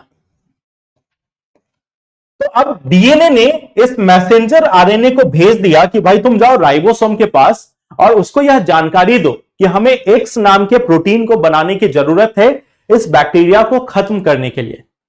तो यह संदेशवाहक जो संदेशवाहक आरएनए है, वो पहुंच गया राइबोसोम के पास आया। तो अब राइबोसोम को लगा कि चलो ठीक है, प्रोटीन तो हम बना देंगे। प्रोटीन को बनाने के लिए हमें कुछ और चीजों की जरूरत है, कुछ सामग्री की जरूरत है, कुछ सामान की जरूरत है। सामान जैसे कि अमीनो एसिड, जैसे प्रोटीन को बनाने के लिए अमीनो एसिड की आवश्यकता होती है। तो बोला प्रोटीन तो हम बना देंगे, हमें सामान चाहिए। तो सामान कहां होगा, सेल के अलग अलग हिस्सों में मौजूद होगा। सेल के अंदर में कुछ जगह होती है जैसे रसधानी, सेल के अंदर में एक और जगह मौजूद होती है जिसको बोलते हैं रसधानी। इस रसधानी में हो सकता है कि कुछ अमीनो एसिड जो हैं, अमीनो अम्ल जो हैं वह मौजूद हो, तो अब इस राइबोसोम के पास इंस्ट्रक्शन तो पहुंच गया कि हां, आपको एक एक्स नाम का प्रोटीन बनाना है। इस एक्स नाम के प्रोटीन को बनाने के लिए इसको अमीनो एसिड चाहिए। तो अब इस अमीनो एसिड को पहुंचाने का काम करेगा दूसरा एक आरएनए जिसका नाम है ट्रांसपोर्ट आरएनए। इसका नाम है ट्रांसपोर्ट आरएनए। इसको हम लोग बोलते हैं ट्रांसपोर्ट आरएनए। Transport RNA. अब यह ट्रांसपोर्ट आरएनए काम क्या करेगा?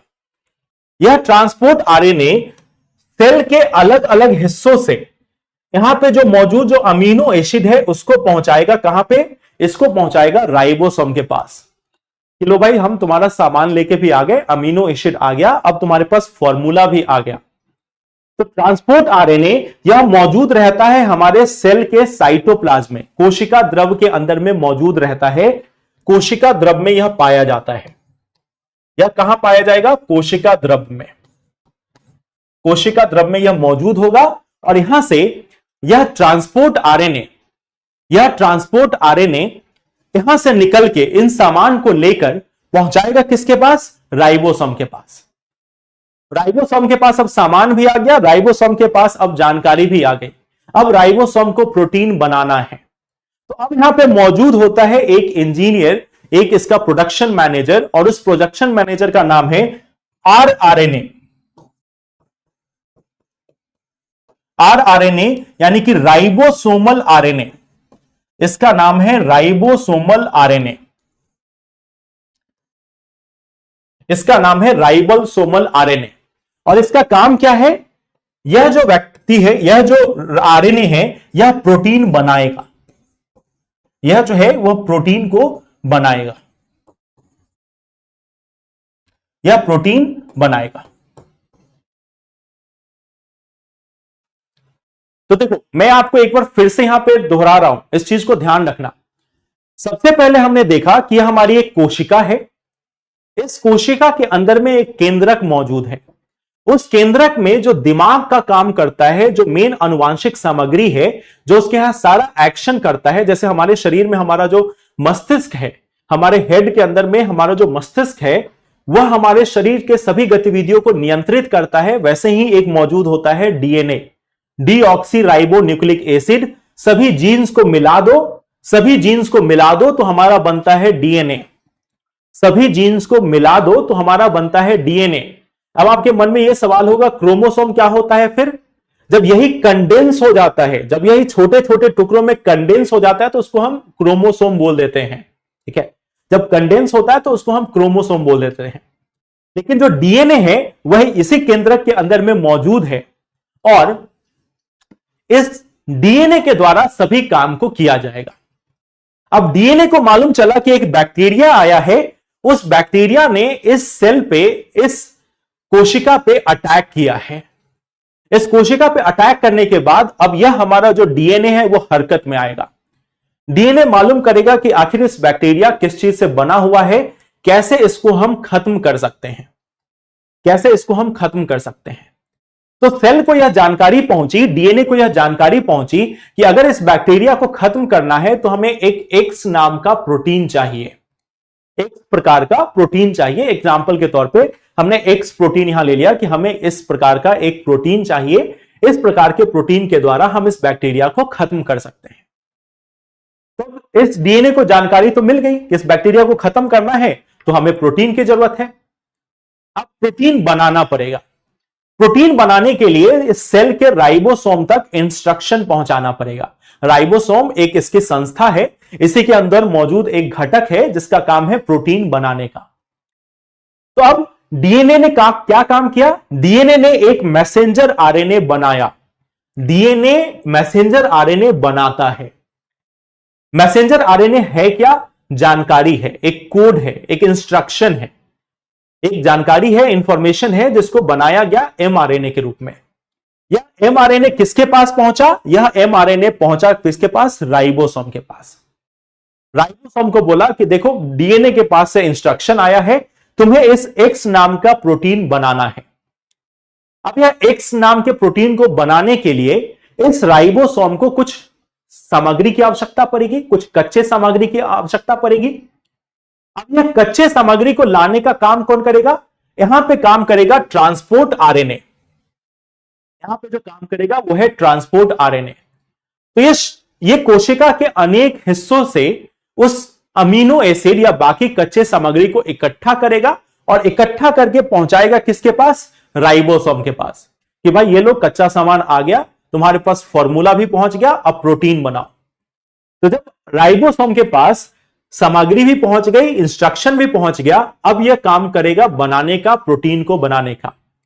और जब प्रोटीन को बनाने का काम करेगा तो इसके अंदर भी मौजूद होता है एक आरएनए, और उस आरएनए को कहा जाता है राइबोसोमल आरएनए। यह जो राइबोसोमल आरएनए है, यह राइबोसोमल आरएनए काम क्या करेगा, अब ये यहां पे प्रोटीन को बनाना स्टार्ट करेगा, और प्रोटीन बनने के बाद इसी प्रोटीन की मदद से इस बैक्टीरिया पे अटैक किया जाएगा और बैक्टीरिया को किल किया जाएगा। तो कुल मिलाकर जो डीएनए है वो है ब्रेन बिहाइंड द ऑपरेशन। ये है ब्रेन बिहाइंड द ऑपरेशन, यानी किसी भी कार्य के पीछे का जो दिमाग है, जो स्ट्रैटेजी है, जो प्लानिंग है, वह किसके द्वारा की जा रही है, डीएनए के द्वारा। और उसके फौजी कौन है, उसके काम करने वाले लोग कौन है, उसके काम करने वाले लोग हैं ये आरएनए। एक आरएनए जो इंस्ट्रक्शन पहुंचाता है, एक आरएनए जो पहुंचाता है सामान सबको इकट्ठा करके लाता है, और एक आरएनए जो इनको बनाने का काम करता है। तो मतलब आप एक तरीके से इसको पॉलिटी से जोड़कर देख लो, यहां पे मंत्रिमंडल बैठा हुआ है, यहां पे प्रधानमंत्री और मंत्री बैठे हुए हैं, और ये सभी जो है वो ब्यूरोक्रेट्स हैं जिनको काम दे दिया गया कि भाई देखो ये पॉलिसी लगानी है, इस पॉलिसी को आप इंप्लीमेंट करो, इस पॉलिसी को अगर आप इंप्लीमेंट कर लोगे तो ये फायदा होगा। तो जो डीएनए है वो ब्रेन बिहाइंड द ऑपरेशन है, यानी वो सिर्फ दिमाग लगाता है, वो सिर्फ इंस्ट्रक्शन देता है, और आरएनए जो है वह एक्चुअल एक्टिविटी कैरी आउट करता है, एक्चुअल जो काम है वह डीएनए के द्वारा किया जाता है, वह आरएनए के द्वारा किया जाता है। आई होप ये क्लियर होगा।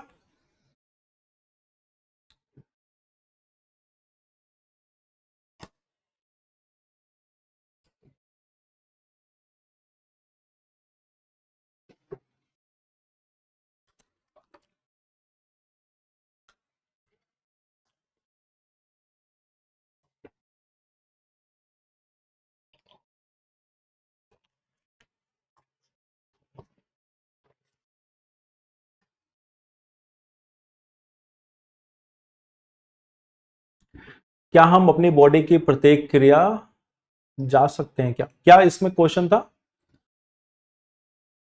सेकंड बीच वाले में, हाँ ऊपर चला गया। तो क्या हम अपनी बॉडी की प्रत्येक क्रिया को फील किया जा सकता है, नहीं। जो हर एक क्रिया जो आपके शरीर के अंदर में डाइजेशन हो रही है उसको आप कैसे फील करोगे, अरे मैंने ऐसे ही बोल दिया था गूगल से समझाने के बाद बोलकर आप थोड़ा सा लिखवा दीजिए। हाँ मैं अभी लिखवा दूंगा, ठीक है, मैं अभी लिखवा दूंगा, उसके लिए आप परेशान मत हो, ठीक है। देखो डीएनए और आरएनए को मैं पूरा लिखवाऊंगा, ये मैंने अभी आपको बस न्यूक्लियस के अंदर में समझाया है। जब डीएनए और आरएनए को हम लोग पढ़ेंगे तो हम लोग पूरा इसको पूरा लिखेंगे कि डबल स्ट्रैंडेड है, आरएनए सिंगल स्ट्रैंडेड है, एडेनोइन, थायामीन, गुआनिन, यूरासिल, इन सभी चीजों को लिखेंगे कि क्या क्या इसके अंदर में मौजूद होता है, ठीक है। तो उसको मैं लिखवाऊंगा, डीएनए और आरएनए को मैं अलग से लिखवाऊंगा पूरा एक साथ। अभी मैंने आपको सिर्फ समझा दिया ताकि आपको सेल में आगे चीजों को समझ में आए, ठीक है। बाकी सेल का जो भी पार्ट है वो मैं लिखता जा रहा हूं। आई होप आपने उसको नोट किया है, आई होप कि आपने उन सभी चीजों को नोट किया है, ठीक है। ये मैं सिंपल लैंग्वेज में ही नोट कराऊंगा, उसके लिए आप परेशान ना हो, ये मैं सिंगल लैंग्वेज में ही नोट कराऊंगा। सिर्फ बैक्टीरियल रिएक्शन प्रोसेस बहुत टाइम टेकिंग होता है क्या, देखो टाइम टेकिंग ऐसा नहीं कि बहुत ज्यादा होगा। जैसे आप देखते क्या हो, मान लो जैसे आपको कभी बुखार होता है, जैसे आपको कभी फीवर होता है, तो फीवर क्यों होता है, मान लो आपके ऊपर, आपके शरीर के ऊपर में किसी बैक्टीरिया का प्रभाव आ गया या वायरस का प्रभाव आ गया या कोई भी ऐसे माइक्रो ऑर्गेनिज्म का, कोई भी सूक्ष्म जीव का प्रभाव हुआ, तो जनरली क्या होता है कि एक दो दिन तक तो आपको मालूम भी नहीं चलता। आपको मालूम तब चलता है जब आपको बुखार लग जाए, जब आपको बुखार लग जाए तब आपको मालूम चलता है कि हाँ चलो कुछ ना कुछ प्रॉब्लम है, कुछ बैक्टीरिया आया होगा, कुछ वायरस आया होगा। बट एक चीज याद रखना, बुखार जो है वह समस्या नहीं होती। जब आपको बुखार लगता है, जब आपको फीवर होता है, तो वह शरीर की एक प्रक्रिया है जिसके द्वारा वह बैक्टीरिया पे नियंत्रण करने की कोशिश करता है।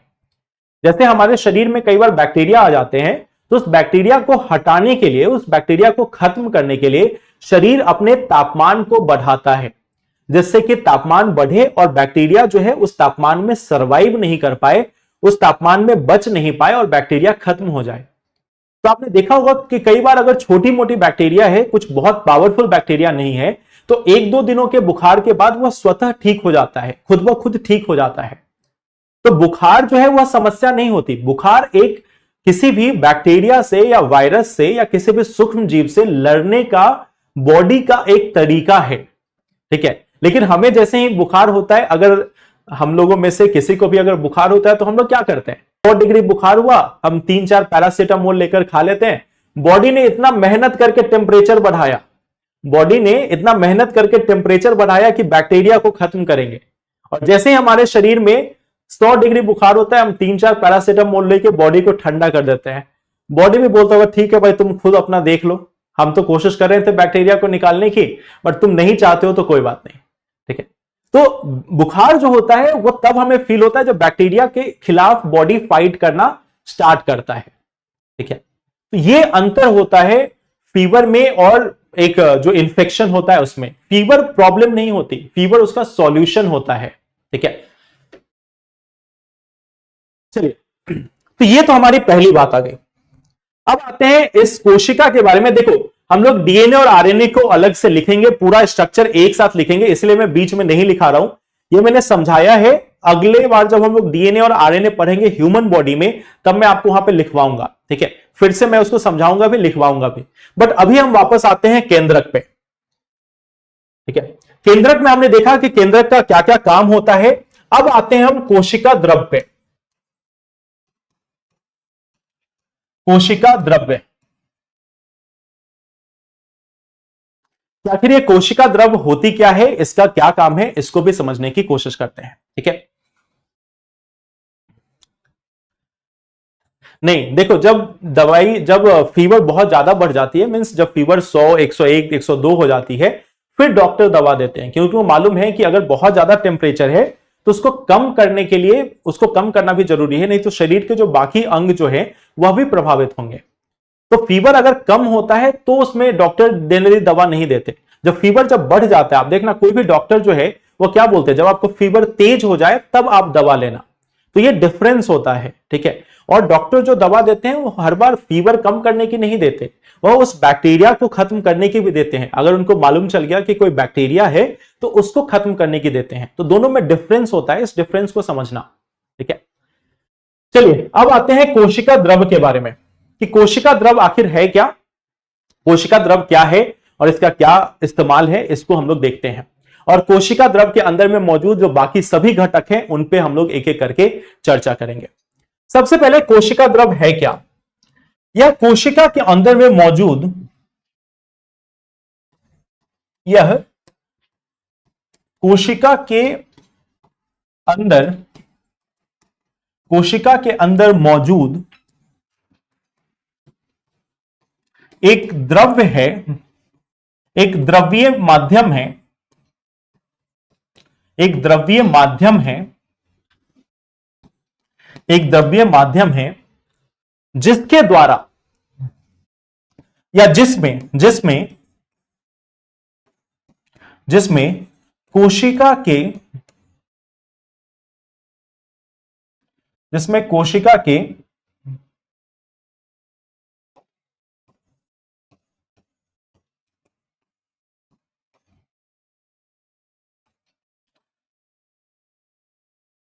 सभी घटक मौजूद होते हैं।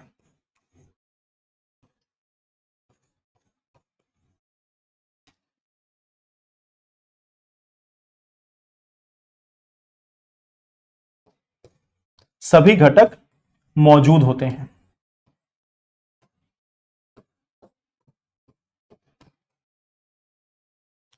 जिसमें कोशिका के बाकी सभी घटक जो है वह मौजूद होते हैं। अब देखो, इस कोशिका द्रव का मेन काम क्या है। इस कोशिका द्रव पूरे एक कोशिका को, जैसे मान लो आपने देखा होगा कोशिका के अंदर क्या है, कोशिका के बाहर एक हमारी देख ली हमने कि कोशिका झिल्ली है, अंदर में हमारा एक न्यूक्लियस या केंद्रक हो गया। अब जो बाकी जो जगह है उसको एक द्रव्य माध्यम से भरा जाता है। एक फ्लूइड मीडियम से उसको भरा जाता है। और यह जो फ्लूइड मीडियम है वह सेल को एक प्रॉपर आकार देने में, कोशिका को एक पूरा आकार देने में मदद करता है। तो यह कोशिका को एक आकार प्रदान करता है, यह भी इसमें आप मेंशन कर सकते हो। कोशिका के आकार को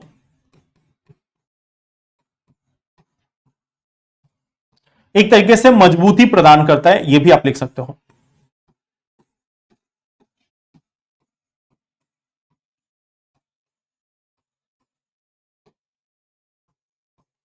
मजबूती प्रदान करता है। साथ ही साथ जो कोशिका द्रव है वह अनेकों घटकों के बीच में एक तरीके से जो अनेक सामग्री है उसकी लेन देन की जो व्यवस्था है वह भी उपलब्ध कराता है। सामग्रियों के लेन देन को एक माध्यम प्रदान करता है।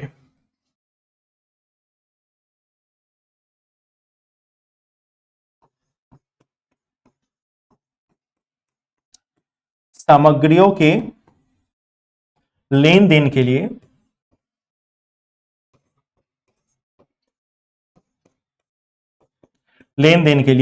माध्यम प्रदान करता है।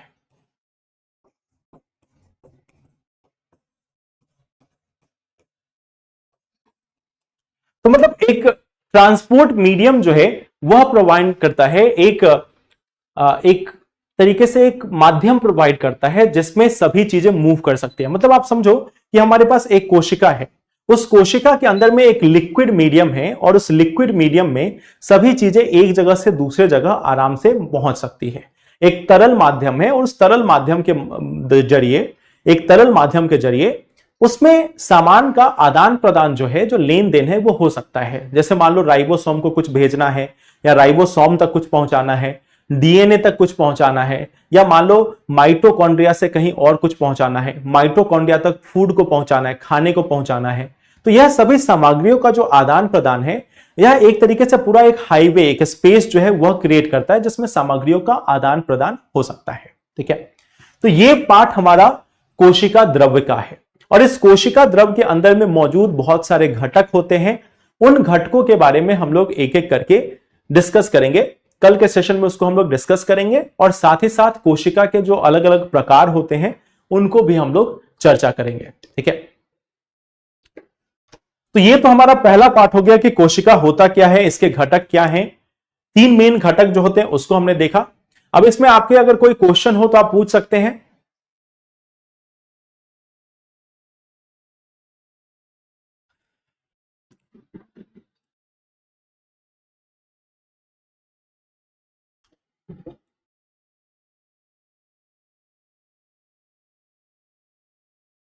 एनसीईआरटी का चैप्टर देखो, इसमें पढ़ने से बहुत ज्यादा फायदा नहीं होगा क्योंकि NCERT chapter 9th 10th class के हिसाब से है।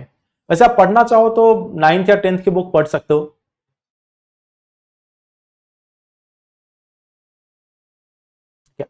देखो अभी तक हम लोगों ने क्या देखा कि सबसे पहले हमारे पास एक कोशिका होती है। कोशिका में हम लोगों ने क्या देखा कि कोशिका के अंदर में पहले कोशिका क्या होती है उसको हमने देखा कि कोशिका जीवन की एक मूलभूत इकाई है। कोशिका के अलग अलग घटक होते हैं। कोई भी प्रकार की कोशिका हो उसमें 3 घटक तो होगा ही होगा। जैसे एक हमने देख लिया कि कोशिका में एक होती है प्लाज्मा झिल्ली या कोशिका झिल्ली। इसका काम क्या है, एक तरीके से सेल को ढक के रखना, एक तरीके से सेल को एक बाउंड्री देना, एक इसका एक जो आवरण है वह तैयार करना, यह काम होता है कोशिका झिल्ली का। साथ ही साथ यह चीजों के कोशिका के अंदर और बाहर जो आदान प्रदान होगा उसको भी फैसिलिटेट करता है, इसको भी हमें सुनिश्चित कराता है कोशिका के अंदर में। यह एक सजीव मेम्ब्रेन माना जाता है, एक सजीव जो एक तरीके से आप बोल सकते हो सजीव झिल्ली मानी जाती है इसको, यह भी देखा हमने। कोशिका झिल्ली के साथ साथ हमने देखा केंद्रक के बारे में। केंद्रक के बारे में हमने देखा कि केंद्रक जो है उसके अंदर में गुणसूत्र मौजूद होते हैं, इसके अंदर में जो डीएनए है वह मौजूद होता है। इनका क्या काम होता है उसको भी हम लोगों ने देखा। साथ ही साथ हम लोगों ने लास्ट जो टॉपिक इसमें देखा वह है कोशिका द्रव्य को लेकर। ये कोशिका द्रव्य है क्या, कोशिका द्रव क्या काम करता है, इस चीज को हम लोगों ने देखा। ठीक है, सेल में एक ही केंद्रक होता है, बिल्कुल। इतने घटक पादप और पशु दोनों में होते हैं। हाँ, ये तीनों सभी सेल में होता है, सिर्फ पादप और पशु नहीं, हर एक सेल में टीआरएनए जो है वह साइटोप्लाज्म में यानी कि कोशिका द्रव में मौजूद होता है। कोशिका शेल, कोशिका को इंग्लिश में सेल कहते हैं, कोशिका शेल कुछ नहीं होता। हाँ, कोशिका का एक हमारे पास सेल वॉल होता है, ठीक है, उसके बारे में हम लोग डिस्कस करेंगे। सिर्फ प्लांट में होता है, कोशिका में एक सेल वॉल होता है, उसको हम लोग अगले क्लास में डिस्कस करेंगे। क्या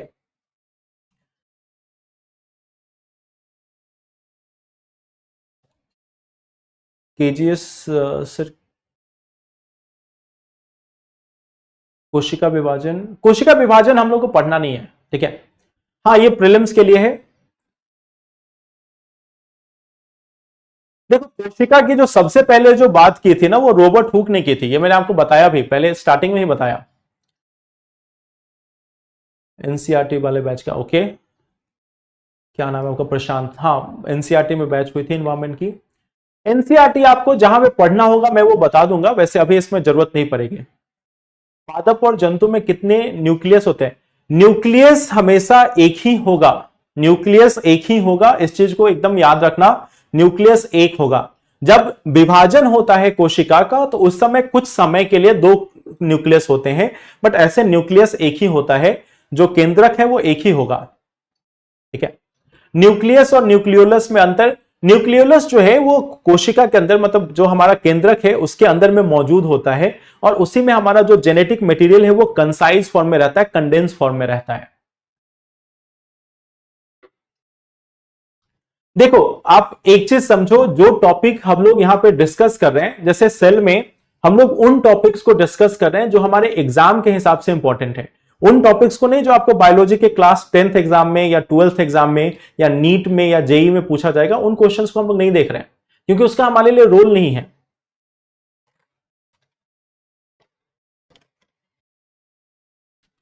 केंद्रक के अंदर केंद्रिक क्या होता है? देखो, केंद्रिक जो है या न्यूक्लियोलस जो है, केंद्रक के अंदर में हमारे पास, ये आपको ऑफकोर्स 12th में पढ़ना है, केंद्रक के अंदर में हमारे पास एक केंद्रिक होता है, और ये न्यूक्लियोलस जो है, जैसे आप देखो, एक हमारे पास बड़ा स्ट्रक्चर हो गया न्यूक्लियस, न्यूक्लियस के अंदर में मौजूद है न्यूक्लियोलस, और न्यूक्लियोलस के अंदर में हमारे पास मौजूद होगा ये जो जेनेटिक मटेरियल है, अनुवांशिक सामग्री है, वह मौजूद होता है।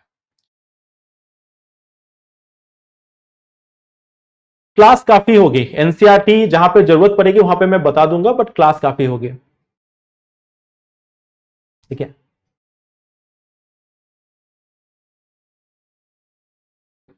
स्टेम सेल के बारे में हम लोग आगे पढ़ेंगे, स्तंभ कोशिका क्या होती है इसके बारे में हम लोग आगे पढ़ेंगे, अभी कोशिका के प्रकार पढ़ने हैं, उसमें पढ़ेंगे। हाँ, ये ऑब्जेक्टिव में आता है।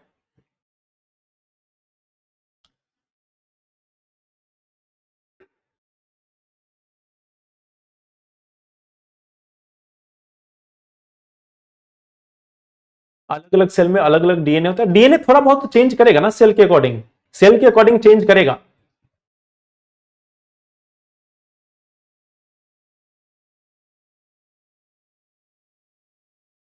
देखो, कोशिका के जो अलीको पार्ट है ना, उसको हम लोग अभी डिस्कस करेंगे, अभय जो स्तंभ कोशिका, तंत्रिका कोशिका, इन सभी को हम लोग आगे डिस्कस करेंगे। सर, इसमें और सेलुलर ऑर्गन्स भी पढ़ाओगे? हाँ, सेलुलर ऑर्गेनेलीज बोला जाता है उसको, उसको हम लोग पढ़ेंगे।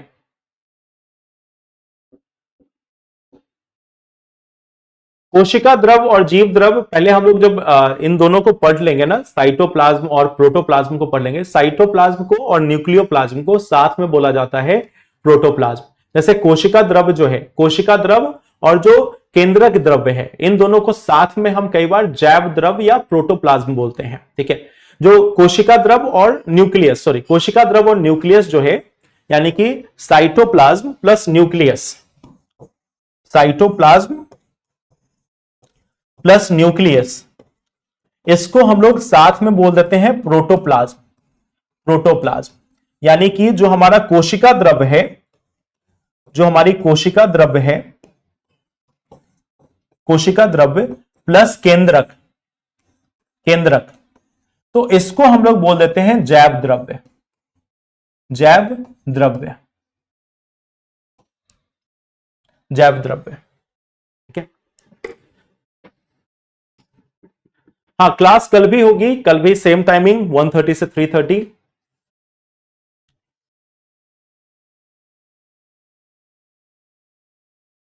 नहीं, साइटोप्लाज्म जो है वो माध्यम प्रदान करता है। साइटोप्लाज्म जो है, विकास का क्वेश्चन है, साइटोप्लाज्म जो है वो एक माध्यम प्रदान करता है। ठीक है, हाँ, ये जो है मैंने आपको स्टार्टिंग में बताया ना, इसमें ज्यादातर क्वेश्चन जो है प्रीलिम्स में आते हैं। ठीक है, चलिए, प्लांट और एनिमल सेल में अंतर हम लोग आगे चर्चा करेंगे। ठीक है, और इसके बाद हम लोग कल के सेशन में मिलते हैं और फिर बाकी चीजों को डिस्कस करते हैं। ठीक है, thank you so much and all the best. Thank you.